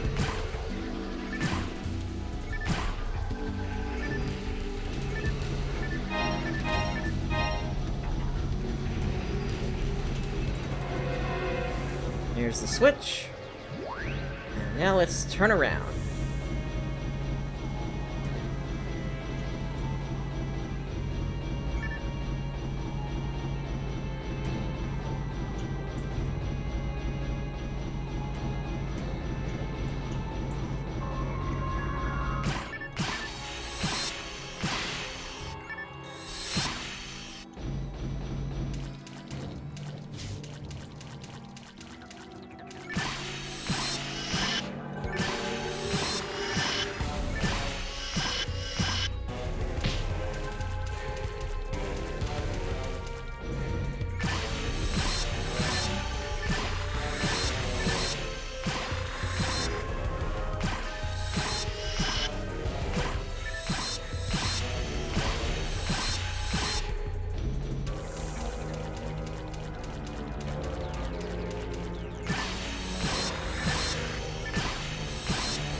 Kind of crowded in here again.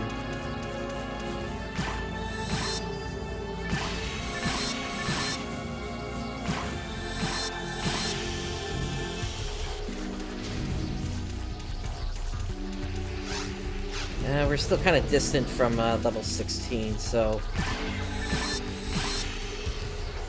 no refill on the traps coming.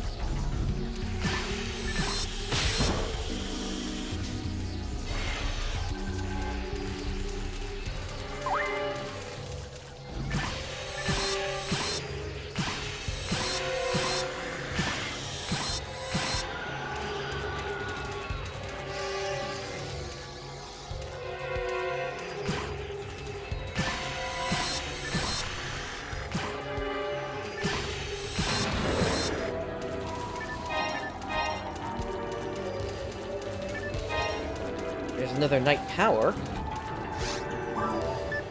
I could actually put that over the warrior body here. And let's go ahead and feed the mag. There's the teleporter, like I said.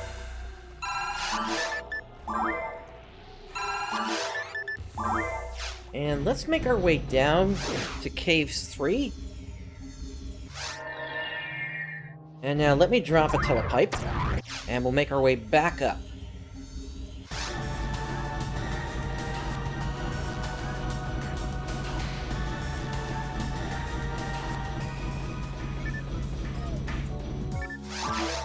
Okay, so let's restock on antidotes. And let's get rid of some of the stuff that we can't use.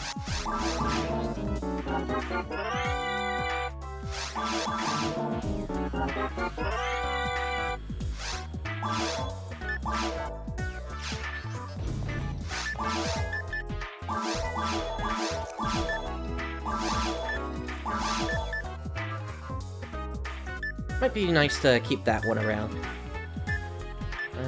This doesn't have as many slots.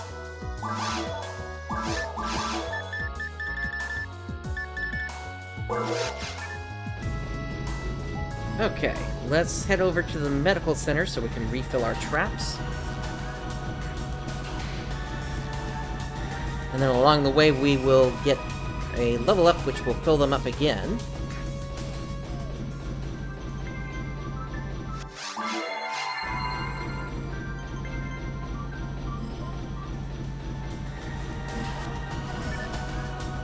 And down to Cave 3s we go.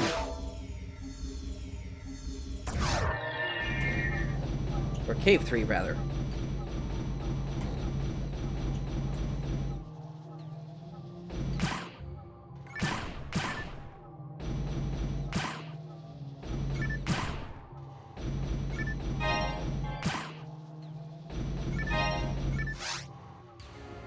Pan arms are a little tricky.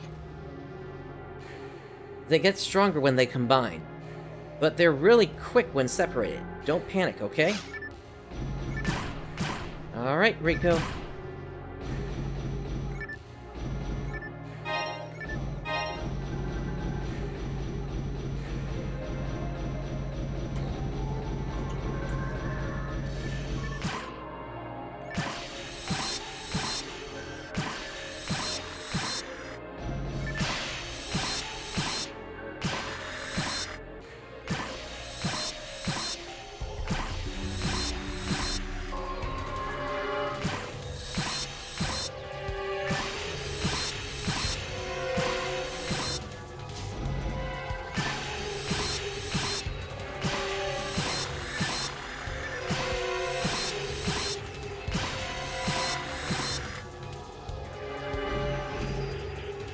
Okay, so if we look here on the minimap, we can see that there's something here, but we can't see it. That's because it's in the ground. That is the pan arms there. And basically, if you try to attack it like this, you're not going to do much damage unless you've got one of the dim weapons, at which point you've actually got a good chance of one-shotting it. If you don't have one of them, though, then what would happen is you would need to wait until the enemy splits apart, and then you'd be able to attack both of them.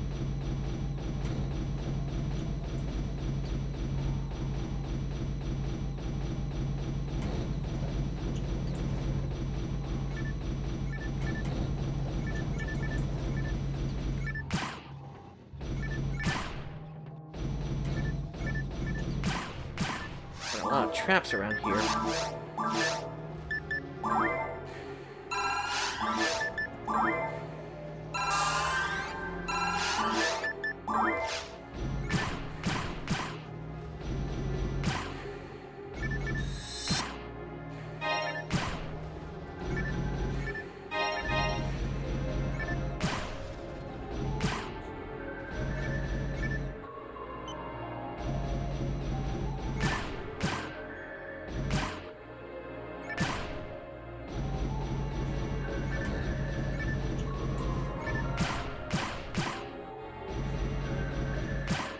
Unfortunately, no. The last Xbox I had was a 360, and I've never had to change email addresses before, so can't help you there.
It's kind of dark in here. We're shooting at some boxes right now, and right here is a button to open up this door.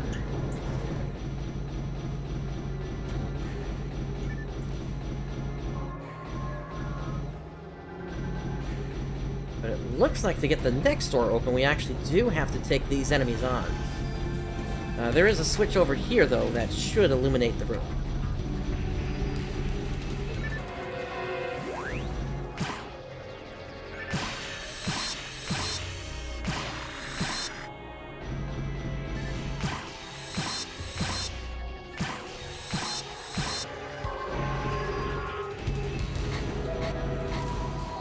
Gotcha. Yeah, that definitely makes sense if you want to link the accounts like that.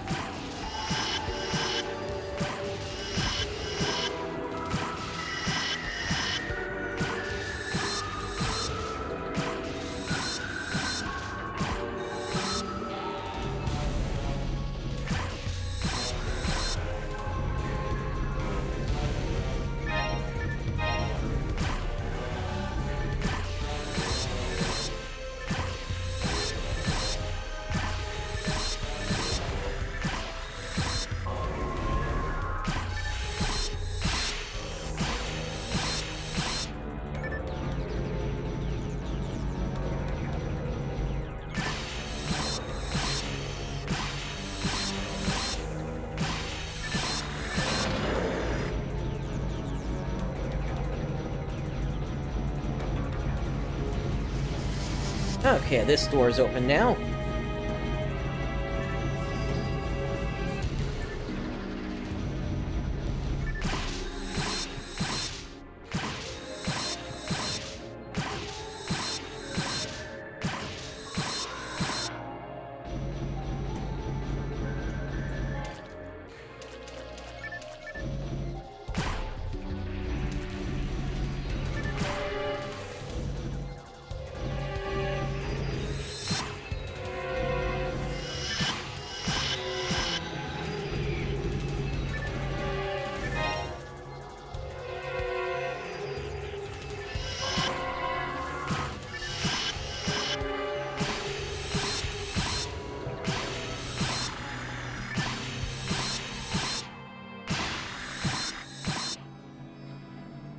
Xander, to set your the traps and the other items down in the bar there, what you need to do is actually head to customize, and then you go into one of these like you're going to set it up, and then what you can do is you can basically tap one of the keys and just set it like that, and that will then allow you to have it on your bar down at the bottom.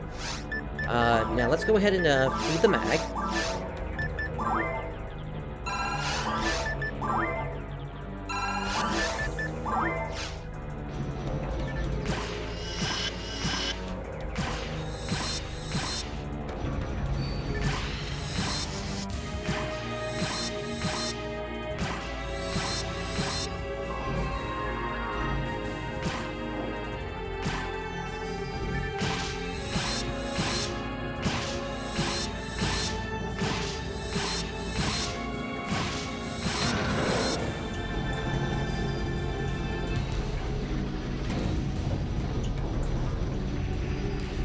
Okay, we got a teleporter here. It looks like we're on the right track.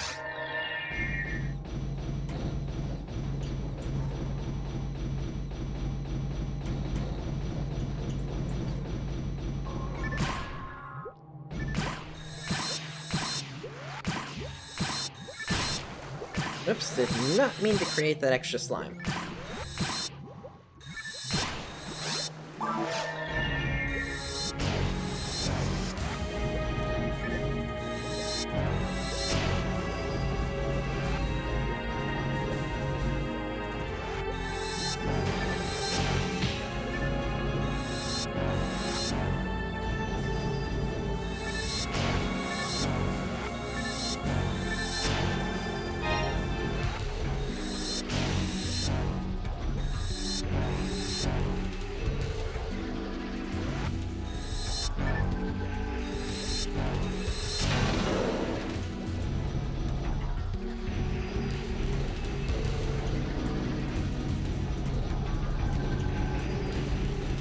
Okay, so it looks like this is going to be the teleporter, the final area.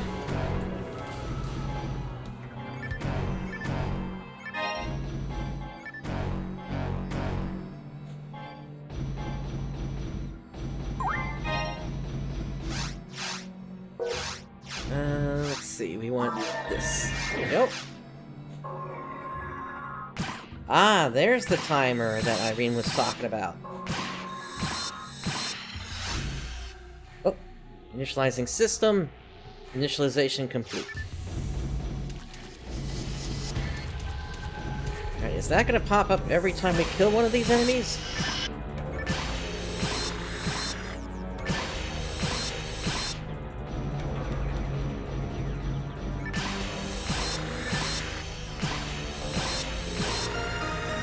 Level 16, let's grab this auto gun, just so we can get a little extra damage out.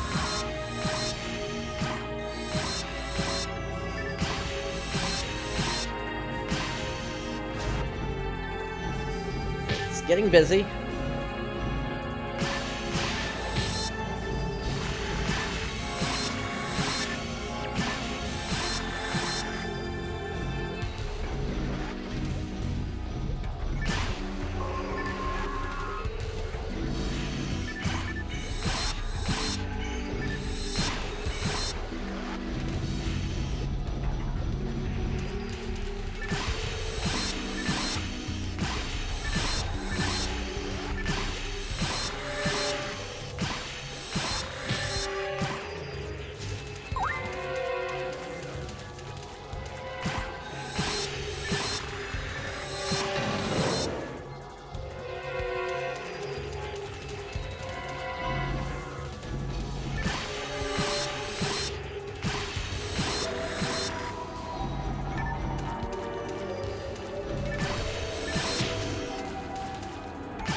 So far, this is seeming fairly straightforward here. We do have another Nano Dragon over here, though.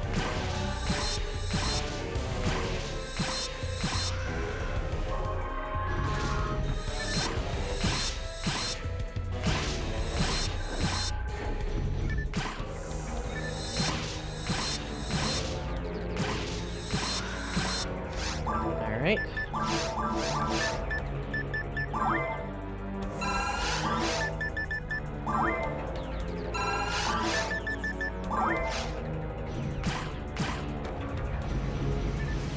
I know there's the timer, but I think we'll be okay.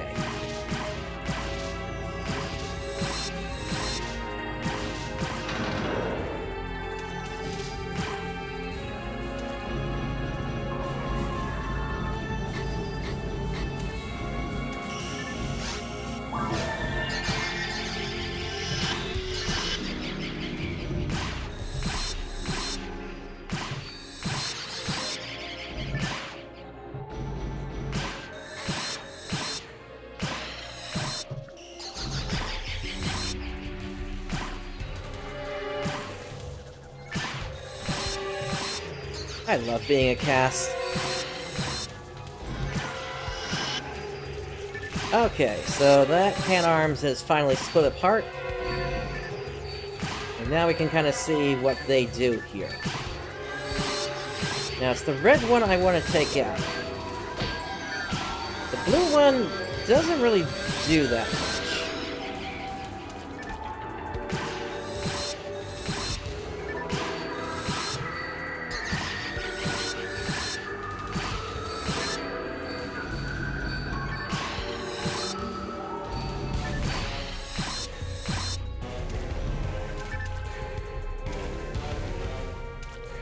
Yeah, come on. Yeah, he's just backing up there. As you can see, he's he's really afraid of us.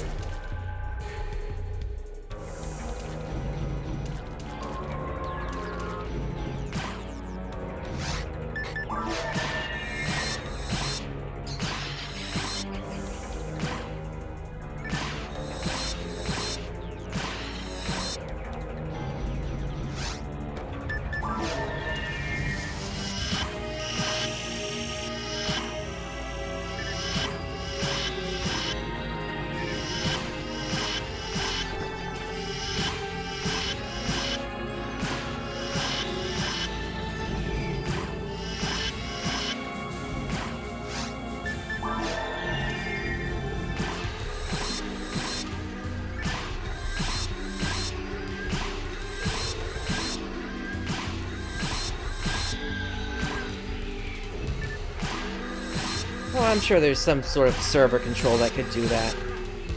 But there's really nothing to worry about.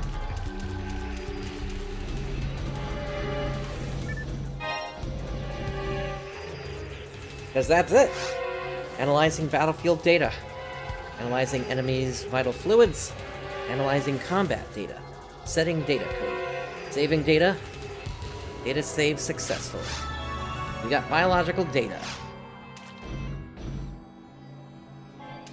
Alright, so with that, let's just check the rest of the drops here.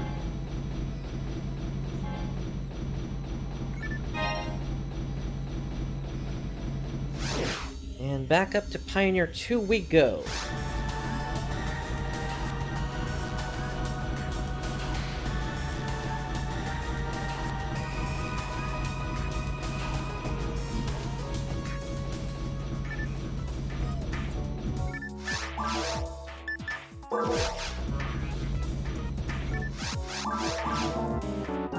Let's check what we got for these weapons here. A Drain Brand. Panic Brand. And Panic Brand. Okay. Go ahead and sell those. Don't need that.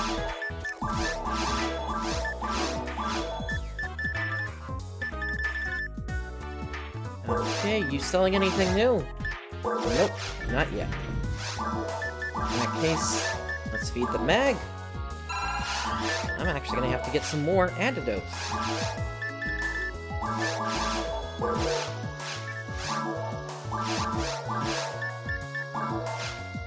Alright. And...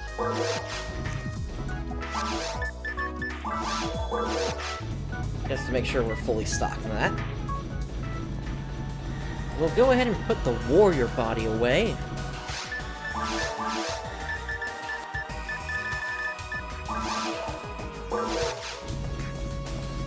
And let's go speak with Principal Tyrell.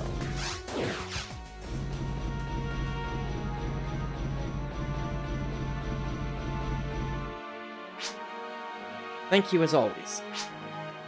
We'll get this data over to the lab as soon as possible. Hopefully this sample will be enough to make of use. But I wonder if we'll learn any good news from it all. We'll be counting on your help again, Bright. Now then, and please go and rest until you get further orders. Okay. Thank you. It's only a matter of time before the data analysis is complete. I hope we'll be able to shed some light onto the situation. Until then, why don't you go and take a break? Alright, let's go ahead and speak to Momoka. Let's wrap this up. Alright, and so with that, I'm going to take a quick 5-minute break, and then we will continue on shortly here.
Alright, let's go ahead and continue on here.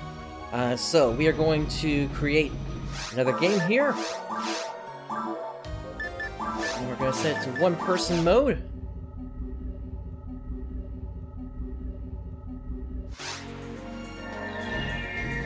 And now it's time for us to take a look at the other kind of main quest we're going to look at here today. So we are going to go to Addicting Food, possible food problem aboard Pioneer 2. From Trekka, I want to eat something sweet.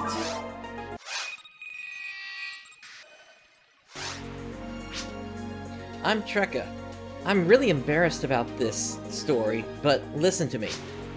Pioneer 2 doesn't really restrict us on food consumption.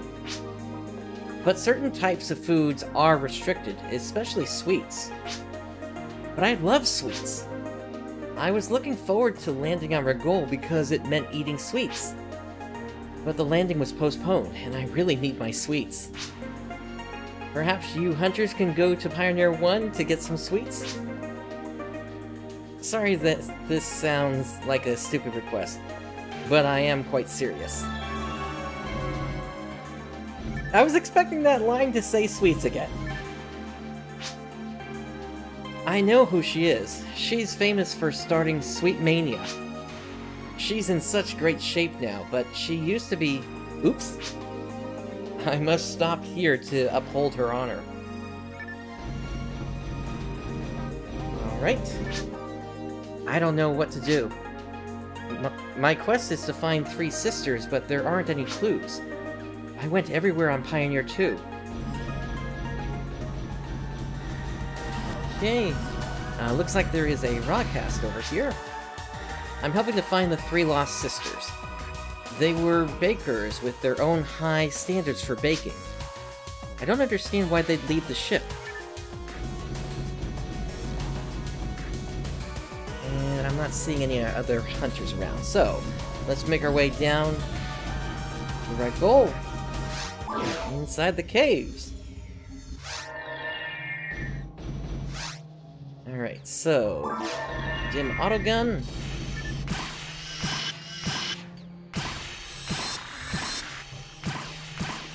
I guess using that really isn't necessary, given that we're in the one-player mode now.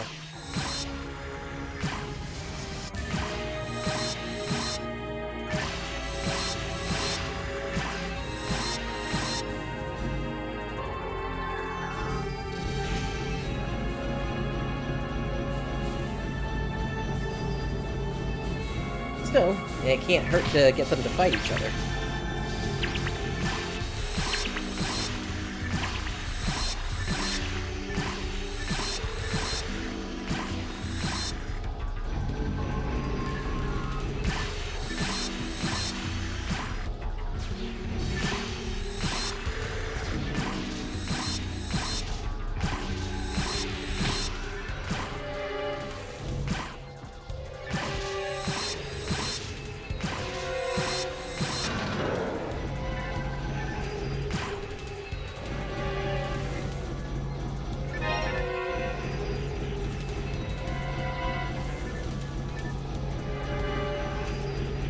Okay, and so far the design of this area is looking similar to what we encountered in 2-1.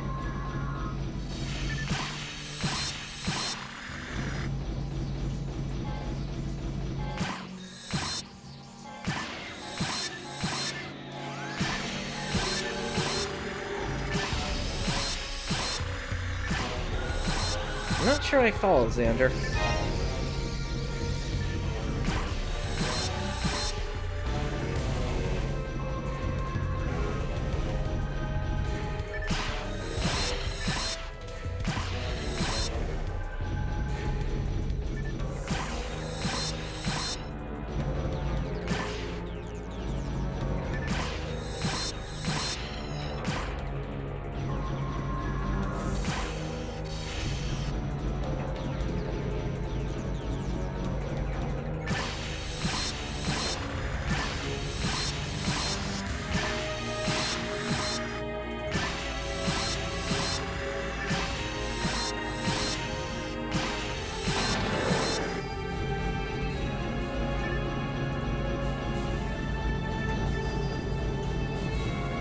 Well, right now the server's only open to me. That might change in the future, though.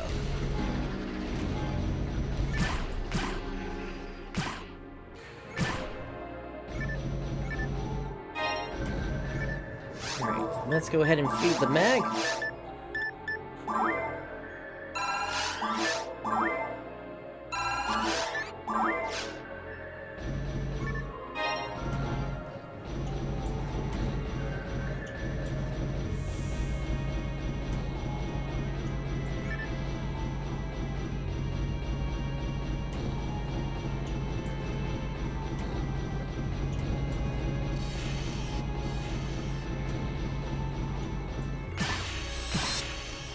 I appear to have missed the switch that was in there.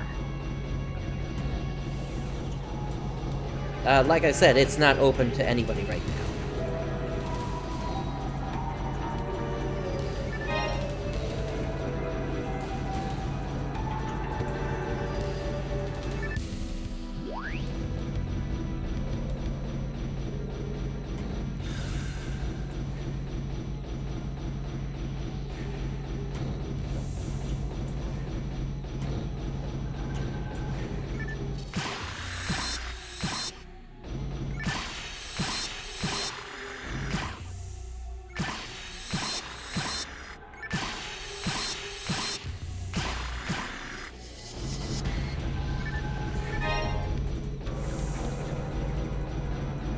Alright, moving on.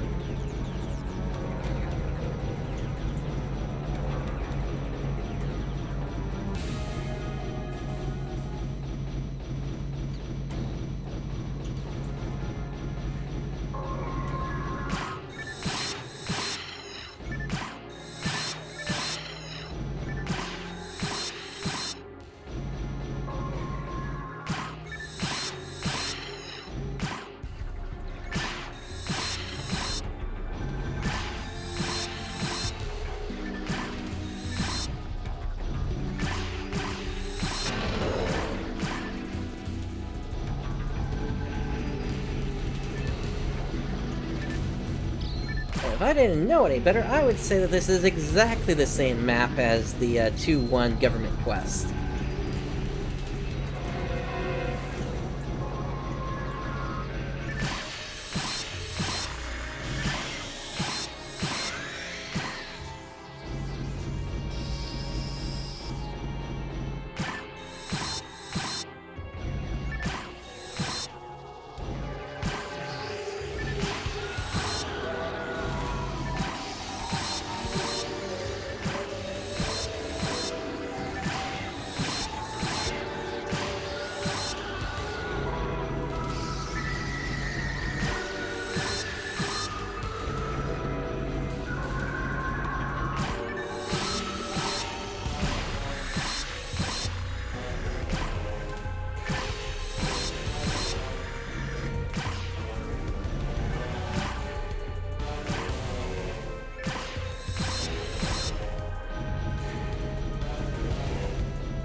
It's nice that I can at least take these guys out with a single combo now.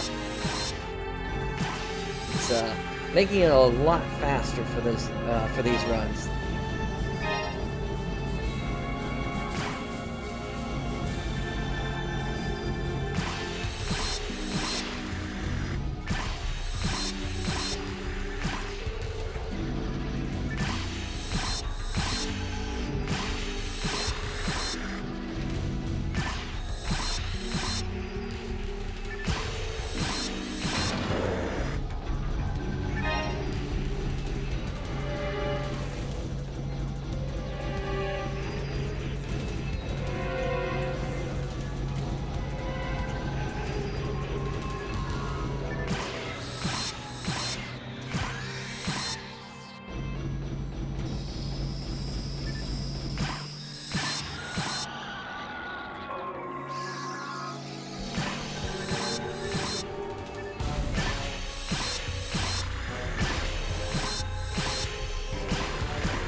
So to answer your question, I am on my own private server.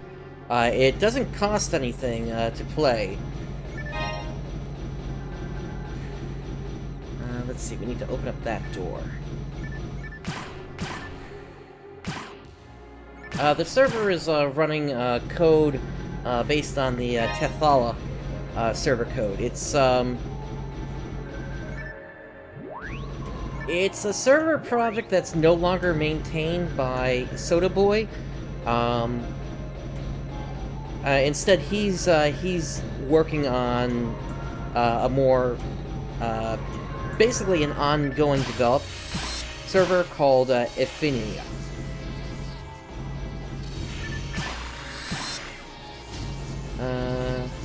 And there are certain functions on this server that don't work, which will probably have me playing over on that version or another server in order to kind of show those functions off as well. For example, challenge mode does not work on this server.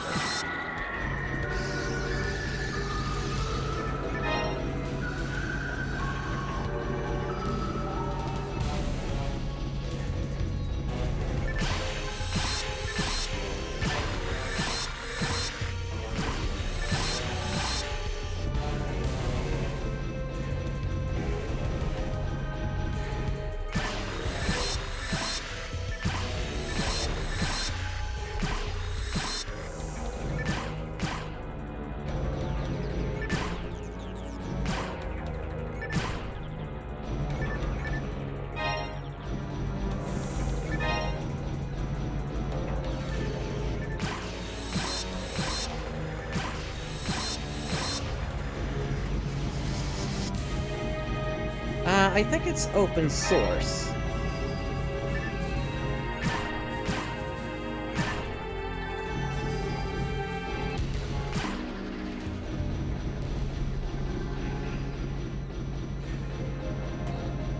I'm pretty sure I saw like a GitHub or someplace like that that hosted the code. But what I'm using is a pre-compiled executable.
Okay, so we can see over there, that is the teleporter to the next area. We just have to make our way over to it now.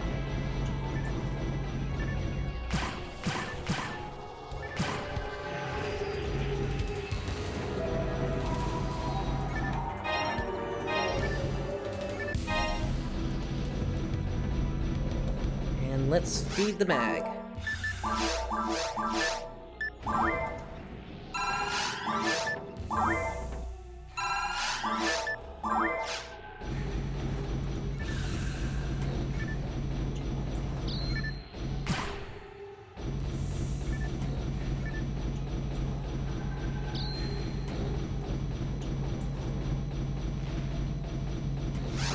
Okay, this teleporter should take us this room, and then the room with the teleporter should be right beyond the door there.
And here we are, the teleporter.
Yeah, so as you can see, a lot of the side story quests are like this here, where there isn't too much happening kind of as you're making your way to the destination.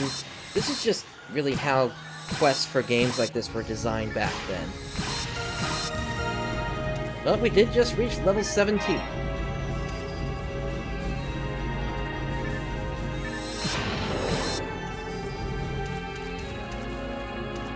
I think it's this way.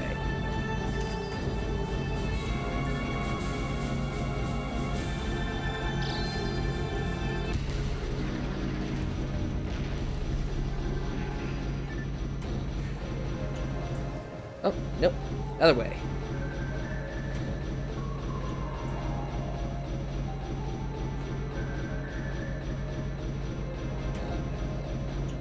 Feels like this is like the third time we've come across that fenced door like that today.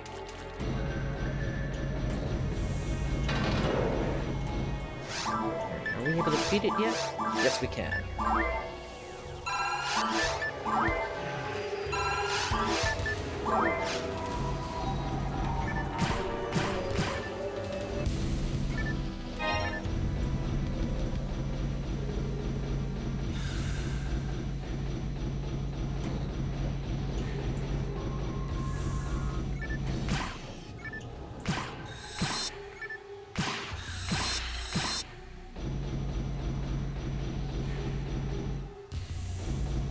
that door is closed. I think if we can hit this shark over here, it'll open up. There we go.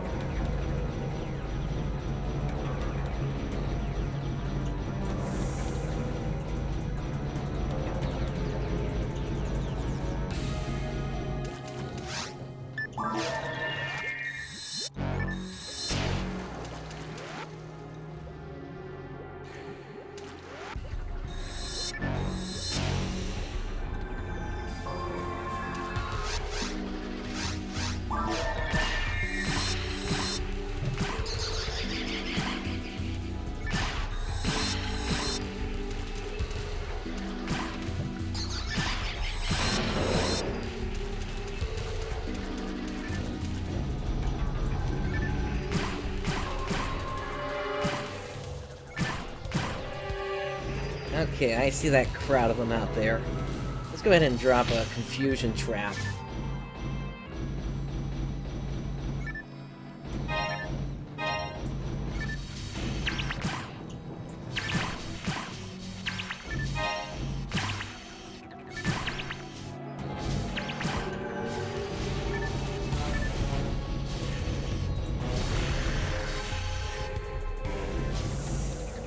Still got those two kind of blocking the doorway.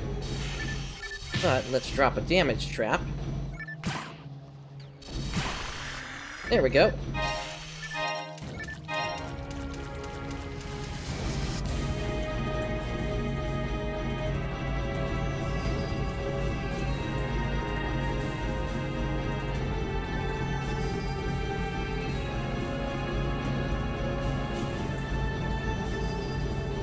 Yeah, you would probably need something like a business account to get a static IP address like that.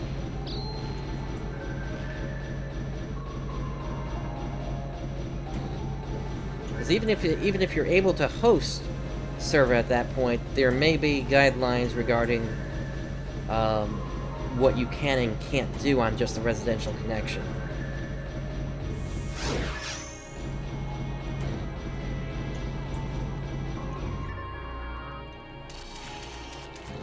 We're just looking for the switch, so let's pass these guys by.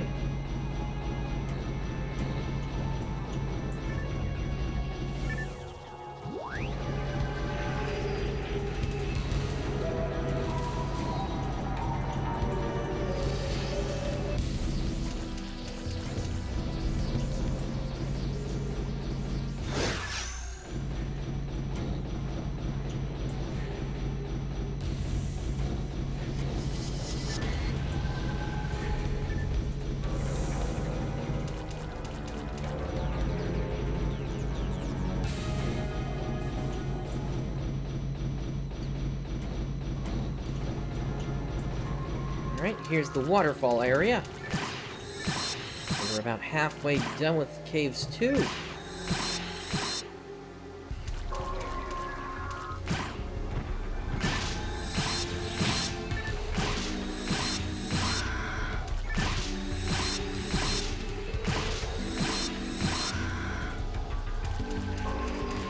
Ah, that makes sense. Yep.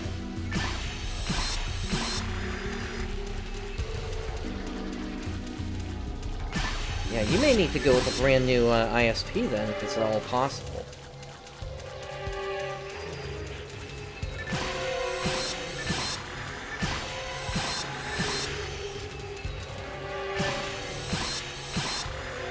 I just don't know if there is one available for you. Let's go ahead and feed the mag.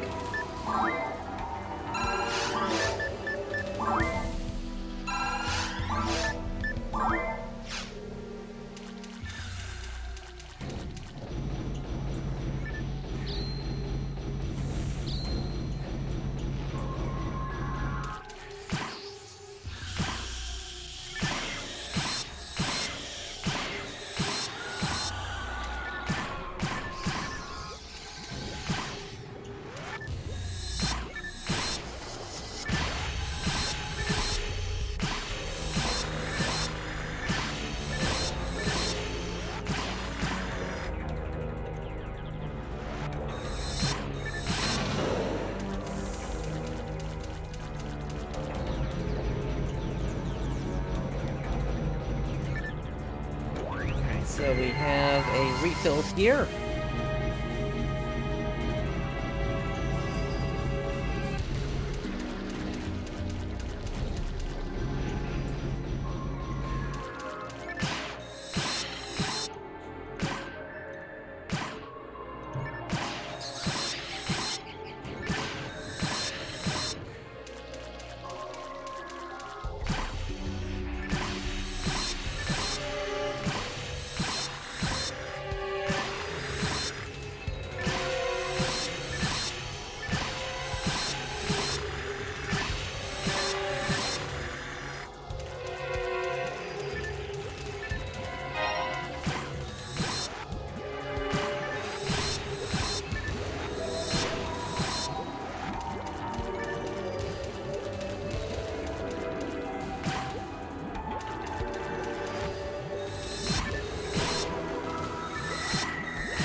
Turned around there for a moment.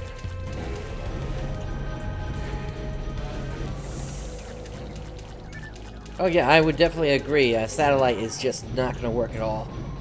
Alright, let's take a telepipe real quick here. It's time to restock on antidotes.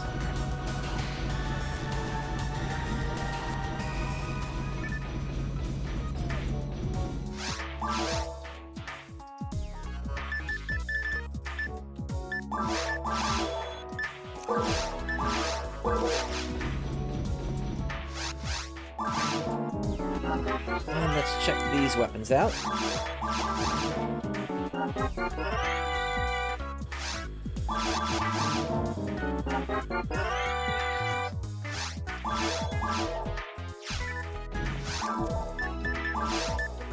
How is this autogun compared to the last one? Oh, that's actually a nice upgrade. Alright, so we'll sell this one, and we'll get rid of this, get rid of this. We'll need the antidotes.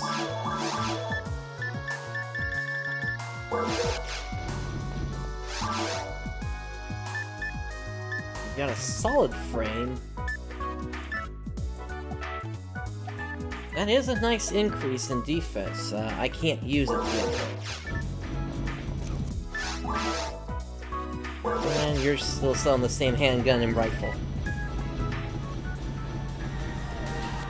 Oh, that's right. It's probably time to feed the mag.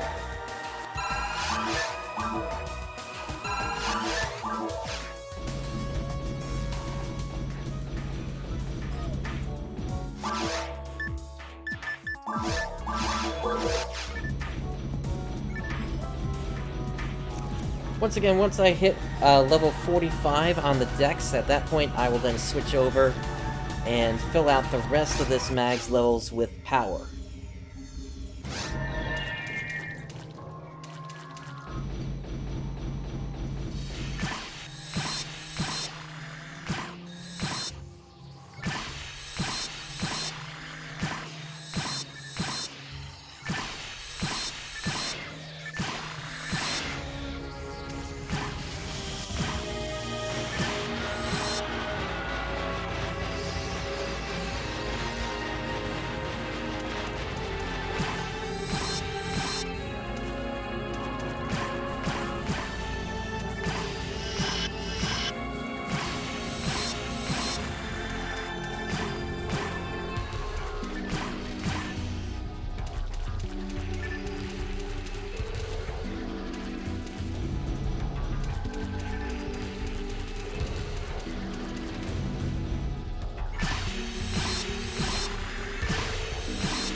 Yeah, Doom really isn't my thing. I did play it way back for, like, the original Doom, but I think it was just shareware or something that I played.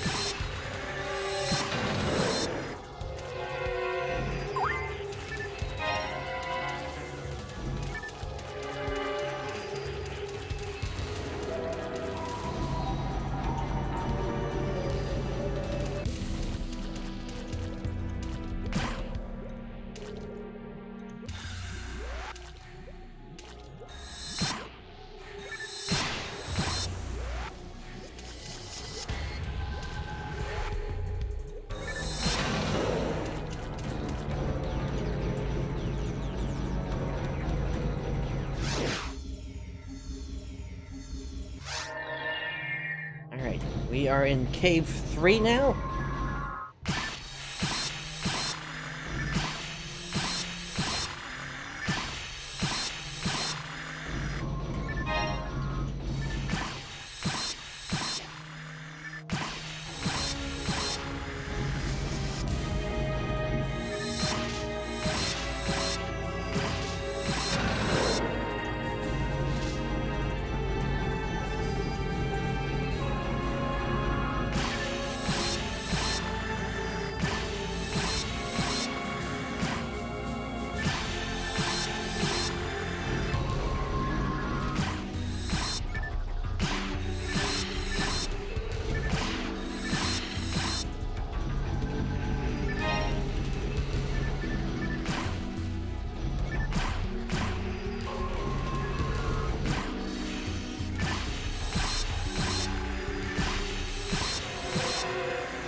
We have a switch inside of here, which will open up that door in the room over here.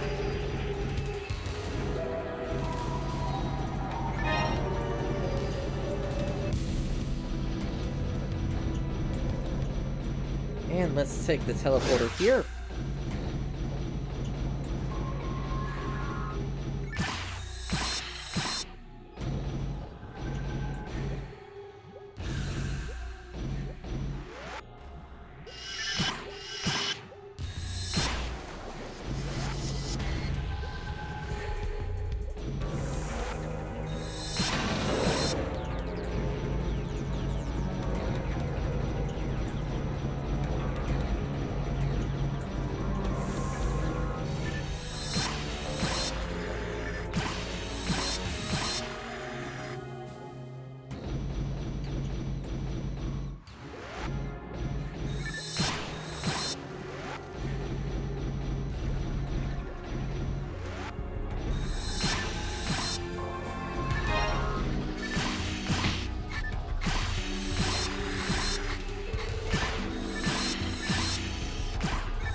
So we need to find a switch, which is right here. And it opens this door.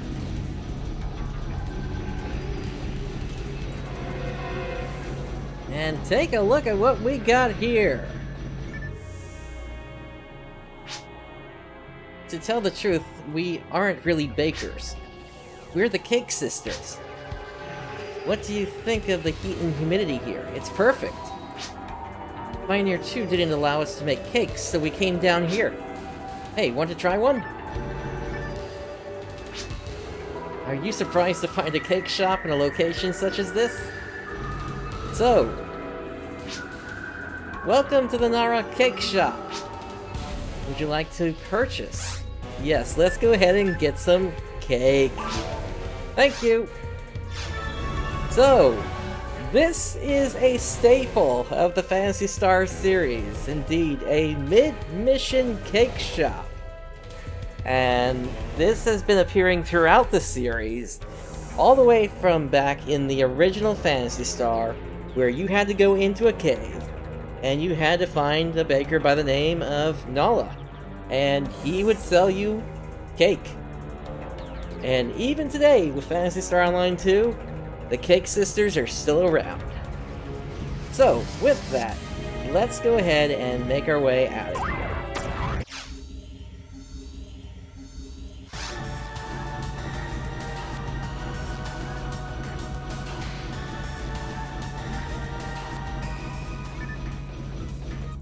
Now let's go ahead and feed the mag again here.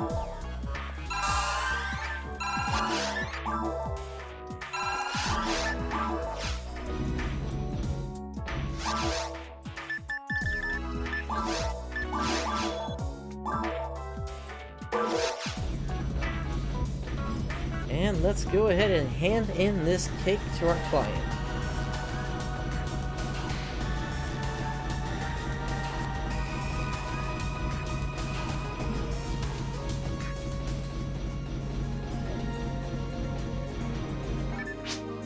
Oh, that's... I learned about this in history class. It's a cake, isn't it? Please give it to me. That's the cake. Thanks. You can get your Meseta at the Hunters Guild. Alrighty. So we've been awarded with 1,500 Meseta.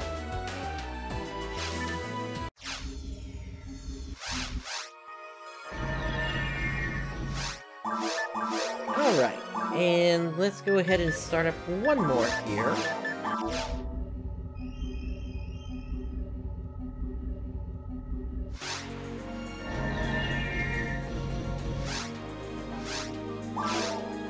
So for this one, let's take on Letter from Lionel. A mysterious letter was delivered to the Hunters Guild. A letter signed by Lionel is asking to rescue all of him?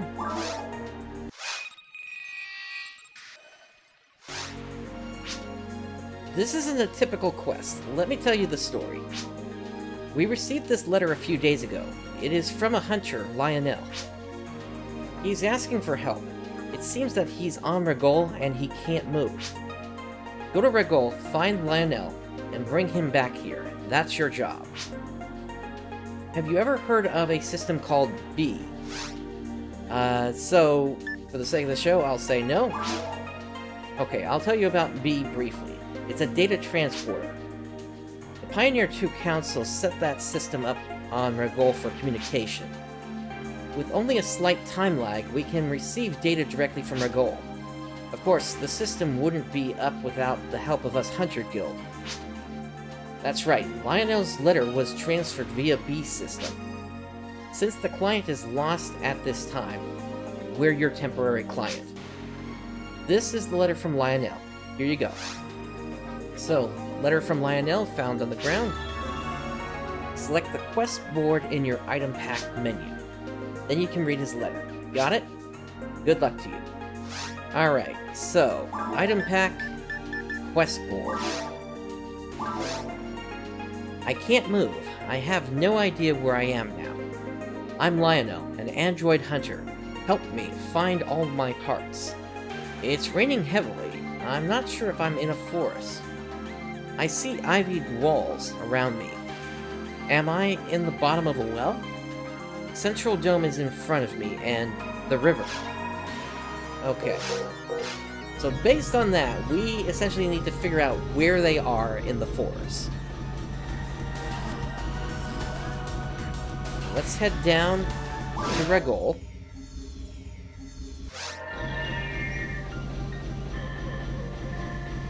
And so once again, we are here in the forest. He says it's raining, so we just need to make our way over to Forest 2 to start with.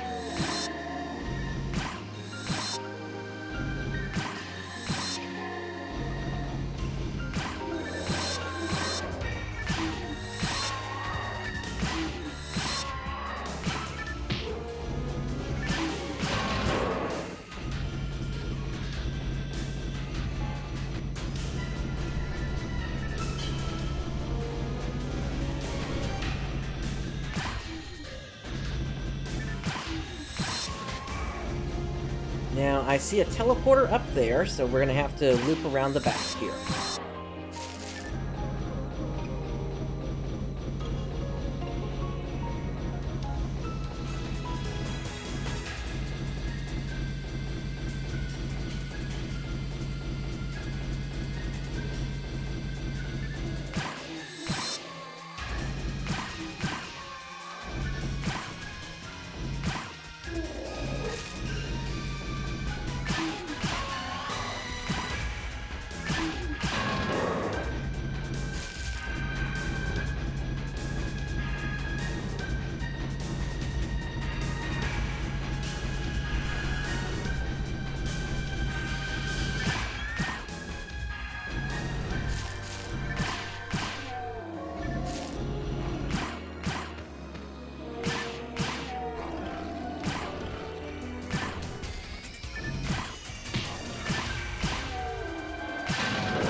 This is kind of the point where we're really seeing how much things have changed since I've been leveling so much in the caves area.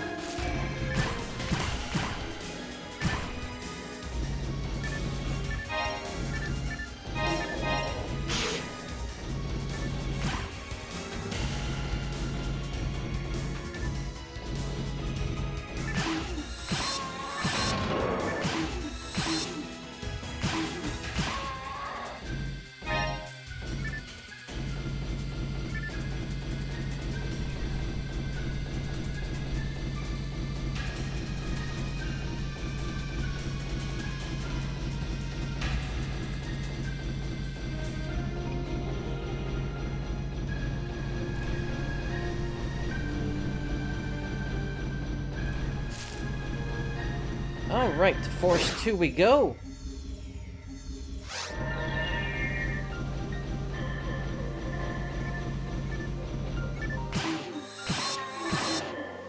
So yeah, if you hadn't noticed before, anytime we're in the forest, specifically Forest 2, it's gonna be raining.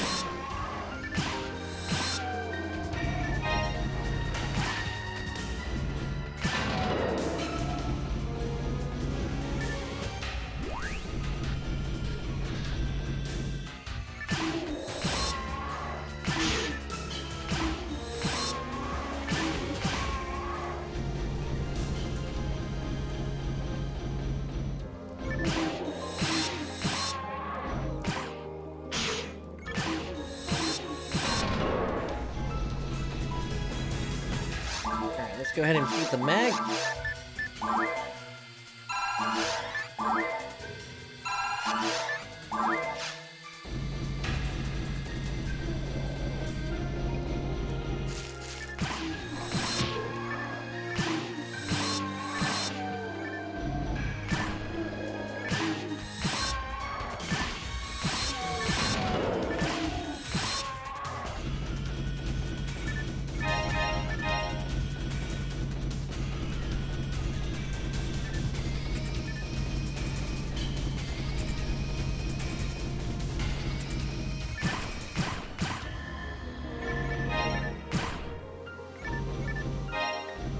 Right now, we're essentially just looking for where Lionel said he was. Now, he mentioned kind of at the bottom of a well. And there's one place I can think of that's like that. Especially since he said that he can see Pioneer, or not Pioneer, but the Central Dome.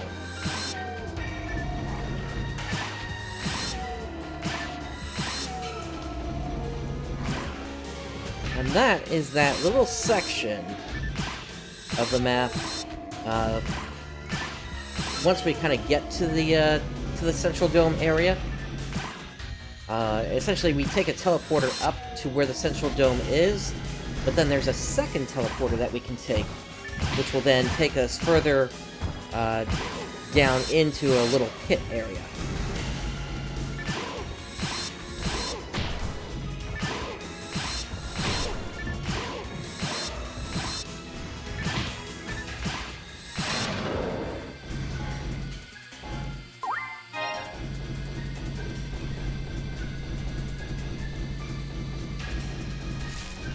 Ah, looks like we have another hunter here.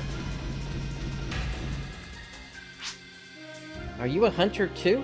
How is everything? Me? Hahaha. I found something very special today. I'll sell it secretly in the city. This must be quite valuable on the black market. How lucky I am.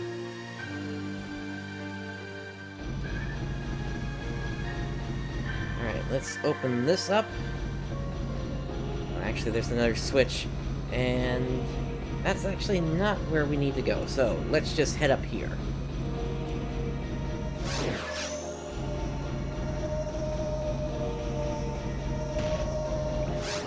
And down into here we go!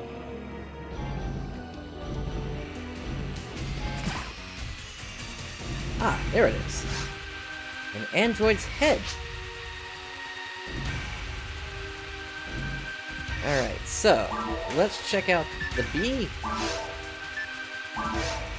Excuse me, are you the hunter who came to rescue me? Sorry that I'm like this. I'm Lionel. I was in sleep mode as my energy level was very low. What's wrong? Any problems? Where is your body? Good question, my body. A strange monster attacked me and I was heavily damaged. I managed to escape from the monster, but it got worse after that. I dropped my legs and arm, and then I lost my body. Please find all my missing body parts for me. That's my request. Please. Okay, I'll do it. Great, thank you. Can I go with you? Take me. Let's go. The sensors in my missing parts are still working. I can roughly detect their locations. Right and left legs, right arm, and my body with the left arm. 4 parts in total. Got it? Hey, be careful. Handle me with care. Alright.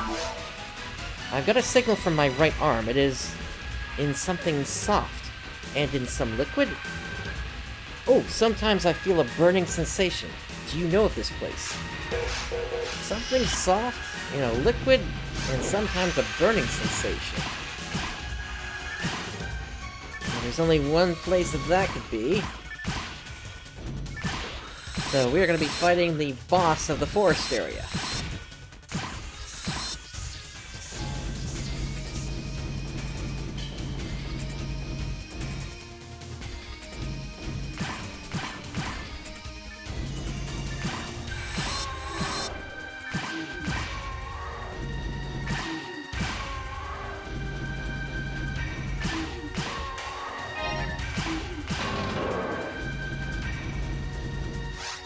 Let's feed the mag.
Alright, into the teleporter we go! Well, actually, I guess we're not going to be fighting that then.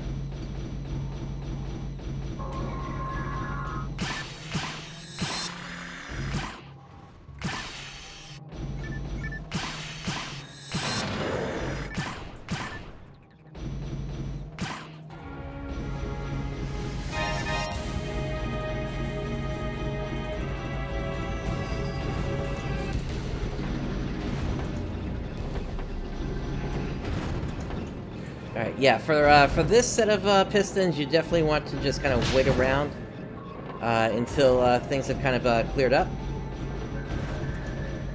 It is a little hard to see, though. That's for certain.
timing there can be a little bit difficult.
Think about it, the more I'm thinking Lionel may have been referring actually not to the boss, but potentially a Hilda there. If that's the case, if we happen to get to Caves 2, I'll take a U-turn and head back over to the forest just to make sure we didn't miss something there.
Let's see if we got anything in here. Another dark room. Alright, lights on.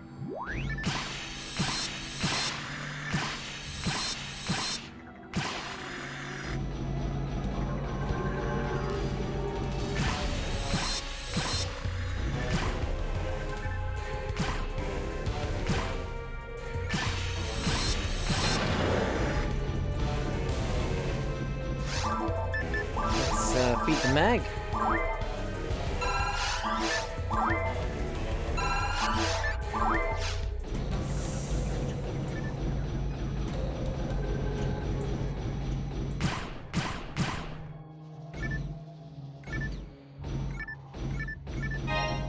There's another night power. I guess I'll go ahead and take off the digger HP as well here then.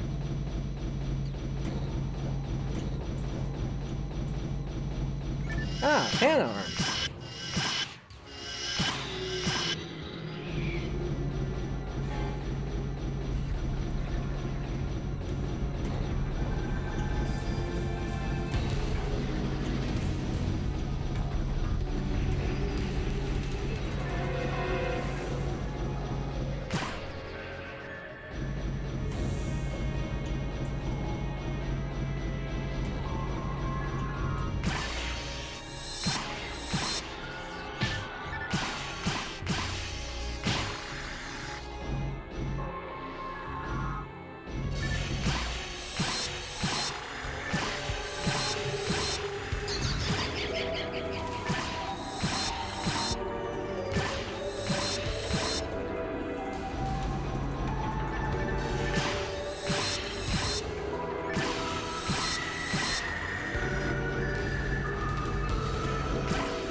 Alright, yeah, I think we're at the entrance to Cave 2 now.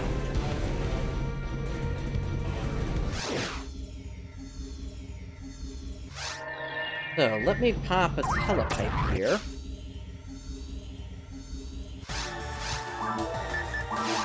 And we just fed the mag, so we don't have to worry about that.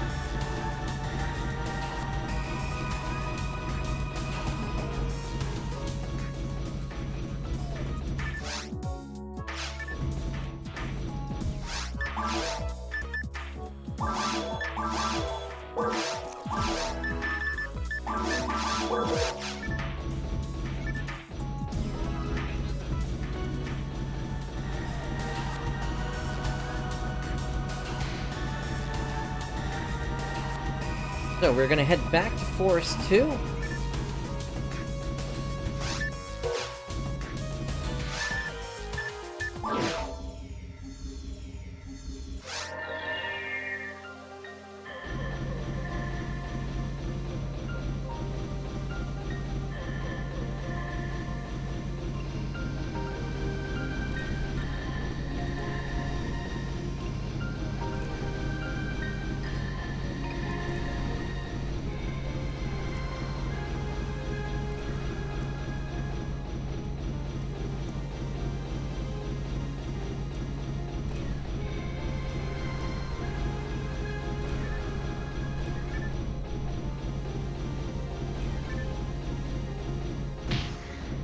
Here's the Build-A-Bear.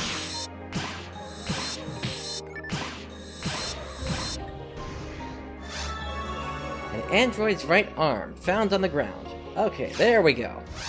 I thought I had missed something. Did you find my right arm? Thanks. Wait a minute. Both of my legs are in the water, but what is this difference? Got it. The air. Left leg is in the cold underground air, and my right leg is in the open air, not in the underground. My voice system getting worse. Sorry. Okay.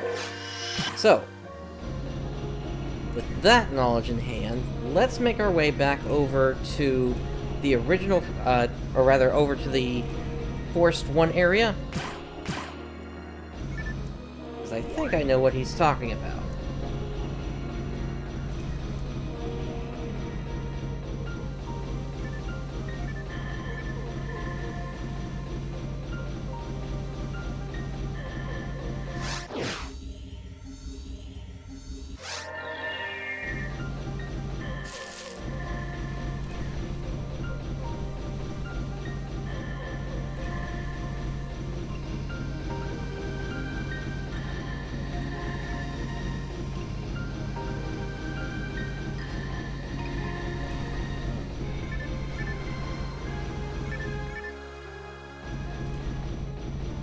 Should be over here.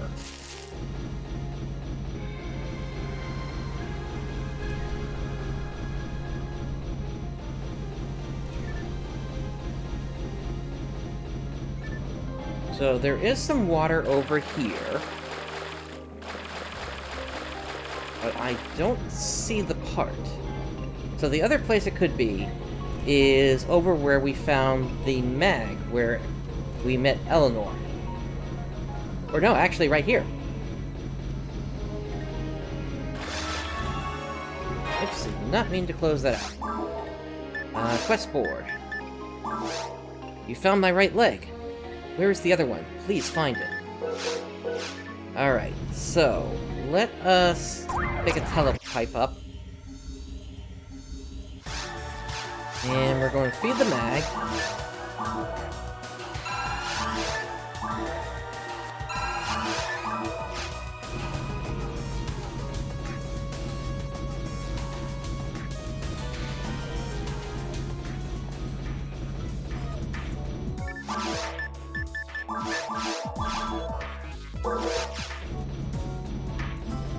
And now let's head back to where we stopped off last time in Caves 2, since we now have that as a teleport option.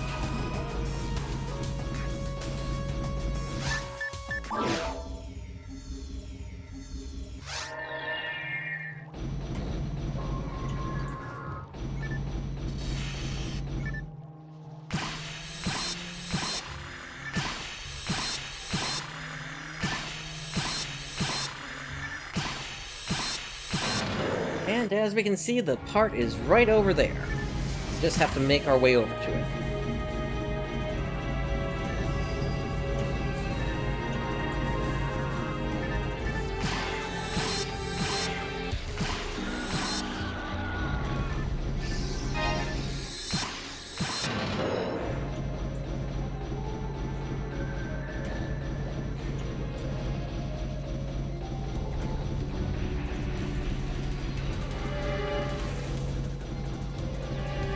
But it looks like this path is blocked. Unable to proceed, rocks are blocking the path. So, we need to find another way.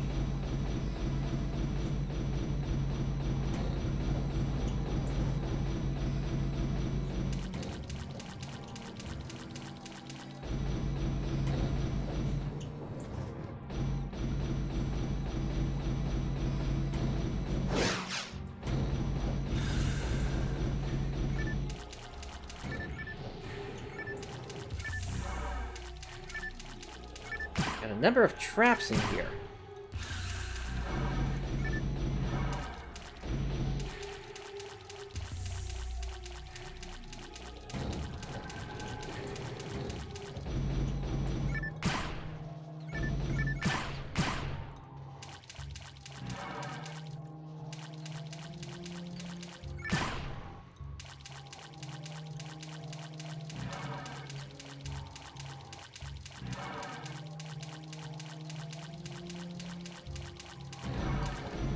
Alright, the door's open. And let's feed it again. Oh, actually it's not time yet.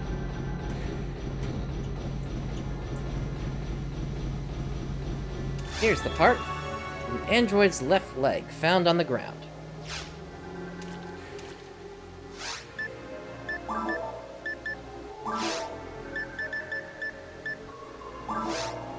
You found both. Cool. These parts are my old friends. Only one more body part is left. I feel like it is moving. Alright, well, earlier in the mission we saw somebody say that they found something. Let's see if we can find them.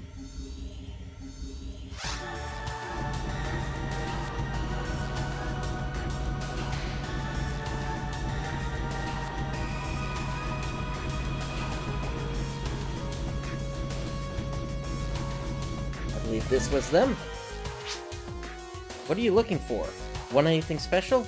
Oh, it's you. Ranger, how did it go? No good? Android parts? I don't know. I don't have them. I said I don't have any android parts. Did you hear me? What? You didn't say body? Oh no. Okay, I give up. Here it is. Android's body found on the ground. Okie dokie. And here is the android we just helped put back together. Thank you. Now my parts are all connected. I'm now running my aging diagnostic test. What? Do you think I got damaged? I was in self-sleep mode to protect myself when I'm in danger. The guild will pay you your reward. Thank you. Alright. Lionel is now back to his normal self. Good job. And we got 3,000 Meseta for that.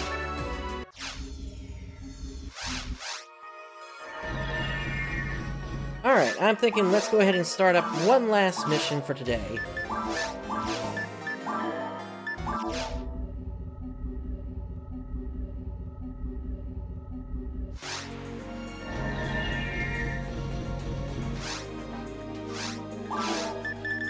And for that one, it's going to be the Graves Butler. My butler, Blant, has disappeared. He's been like a father to me.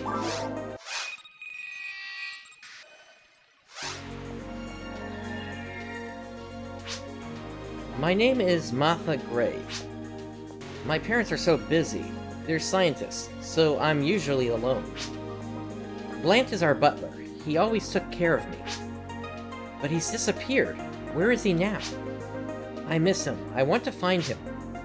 Please help me. please find Blant. Alright, and as we can see, Martha is joining us for this one, so we have to be careful. Blant was a renowned ranger. Why did he disappear, leaving Martha behind?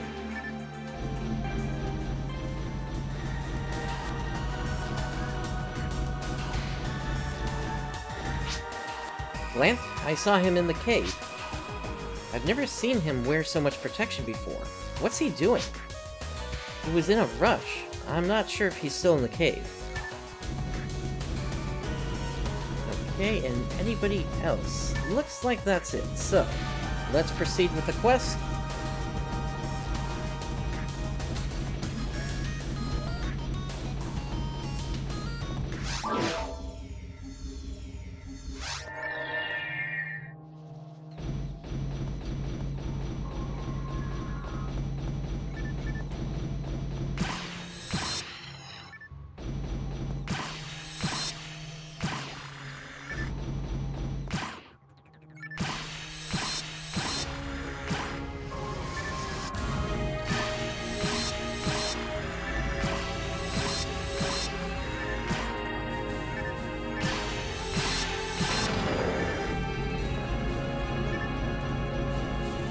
Alright, we've got this pattern again here. So, switch inside the door over there will open up the path back in the room we just left.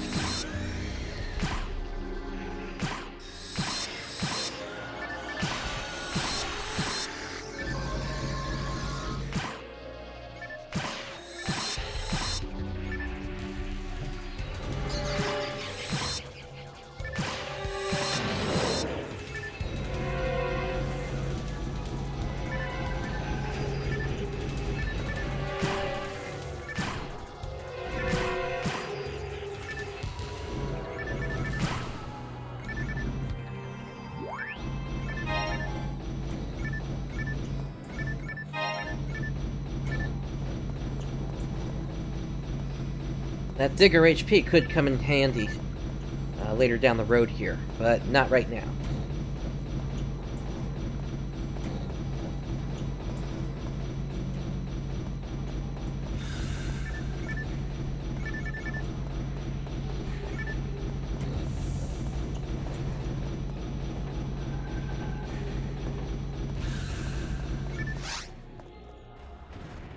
If possible, please deliver my message to Miss Martha Grave.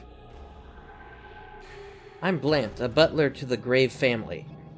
The Graves are famous scientists, a biologist and a physicist. They've been working hard, doing research for the government. So I've been taking care of their only daughter, Miss Martha Grave. Their research was top secret. The government alone knew what they did.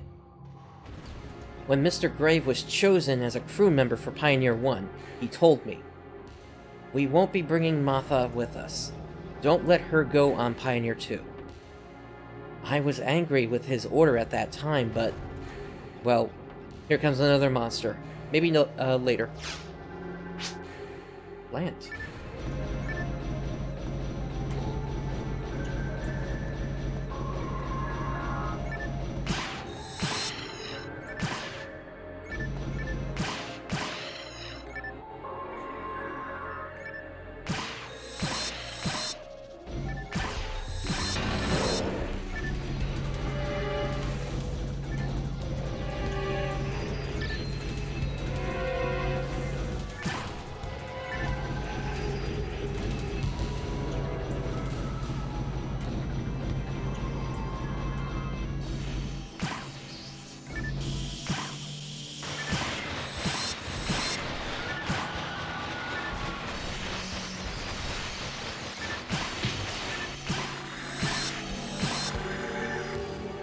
Thank you for the support there, Martha.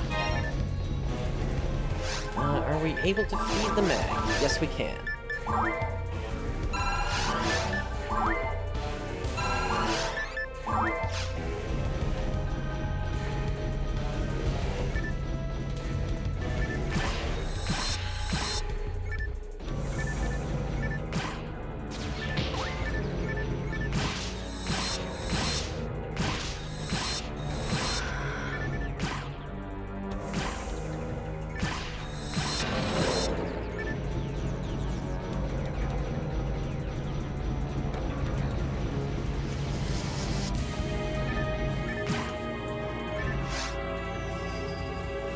Mr. Graves said nothing, but he showed me his computer monitor.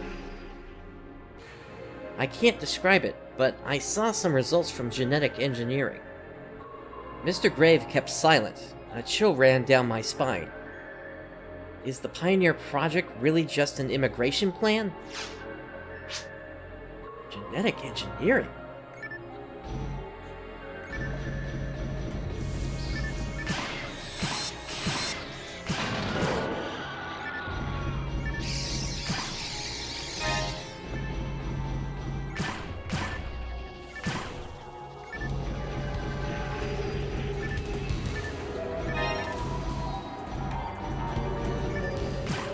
So we've picked up a 4th Night Power now.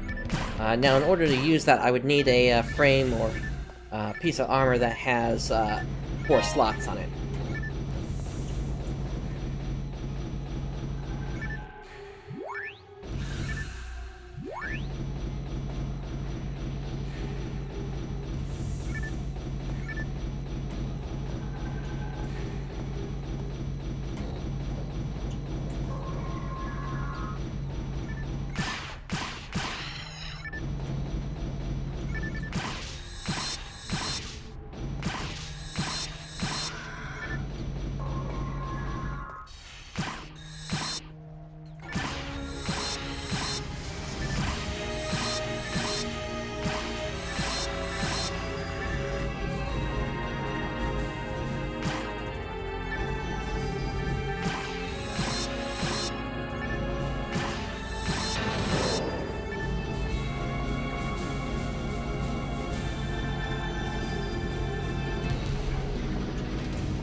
Oh, now who do we have here?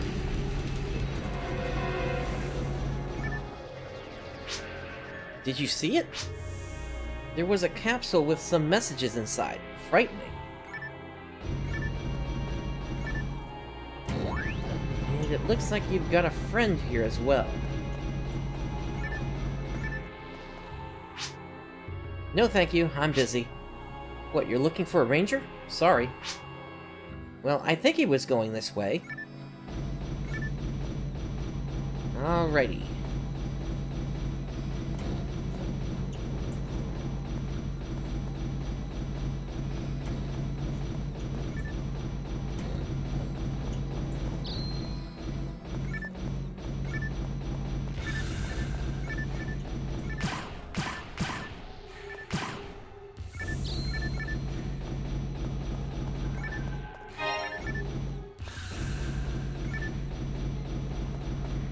Alright, so we probably need to head over here.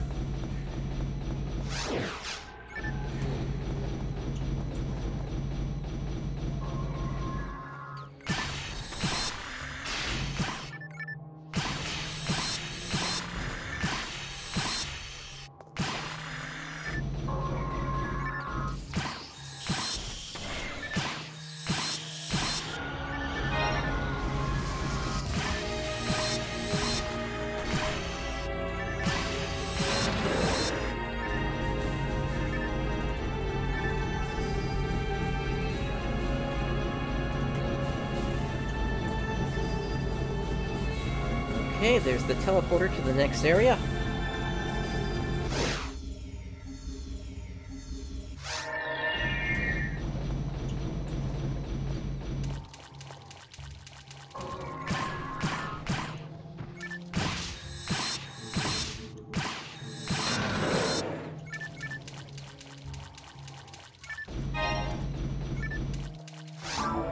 Let's try to feed the mag.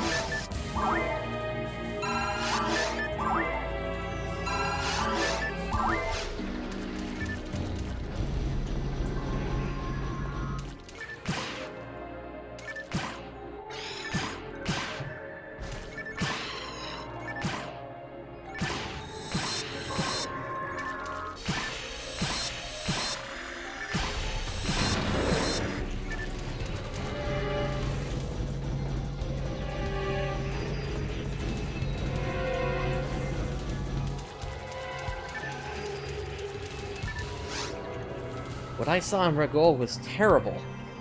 The central dome was destroyed. Wandering monsters. I never encountered anyone from Pioneer 1. Where were Mr. and Mrs. Grave? If they aren't alive, Martha will be very upset.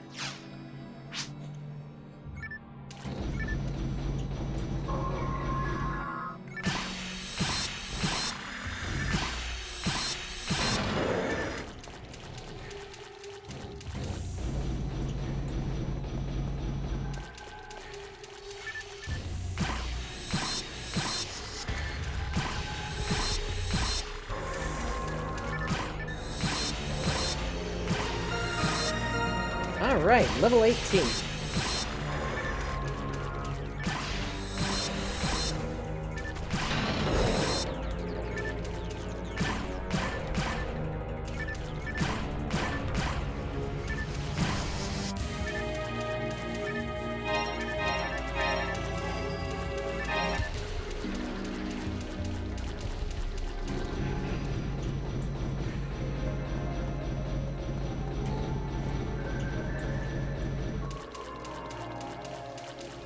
Alright, another message capsule.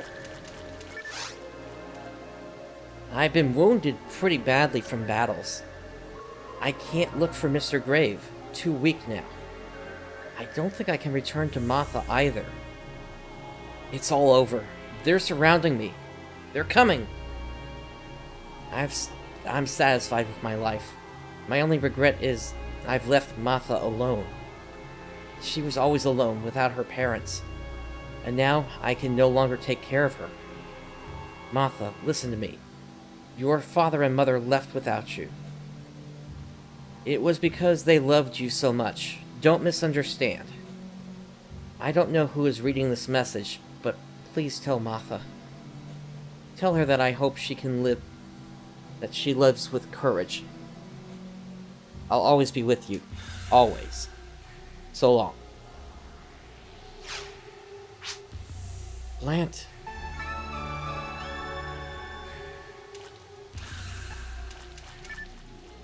Alright. So, and once again, while we technically could proceed through here... Well, Bright. That's enough. Thanks. Can you take me back to Pioneer 2?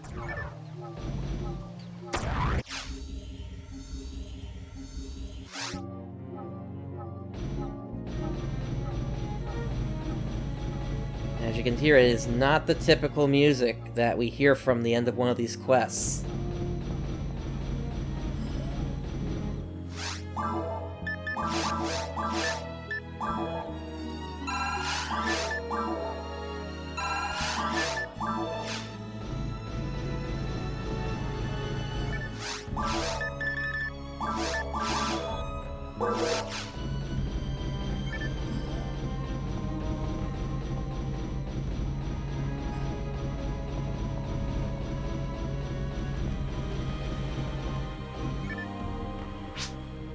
Really? I miss Blant. Little lady, he was a faithful man. He was always thinking of you. You have to live as Blant hoped you would. Be strong. Be kind. That's his gift to you.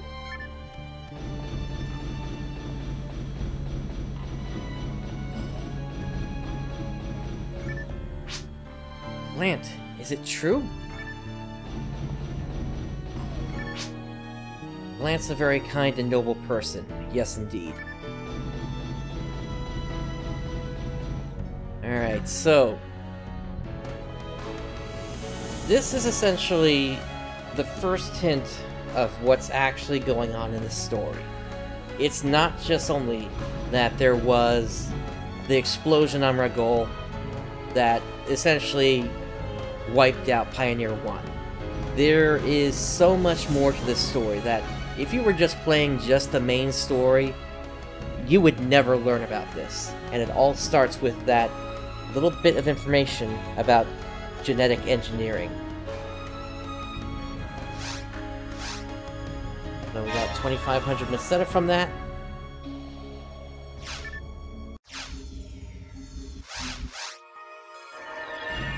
And so, with that, there is still so much still left to this story. But we're going to continue this on another episode. If you've enjoyed today's content, please do make sure to subscribe and click the bell to be notified whenever I go live. In addition to that, I have a Discord. Link to that is in the description below. Whenever I go live, I put a notification in there as well. Thank you for joining me today. This is PrinceBrightstar signing off. I'll catch you next time.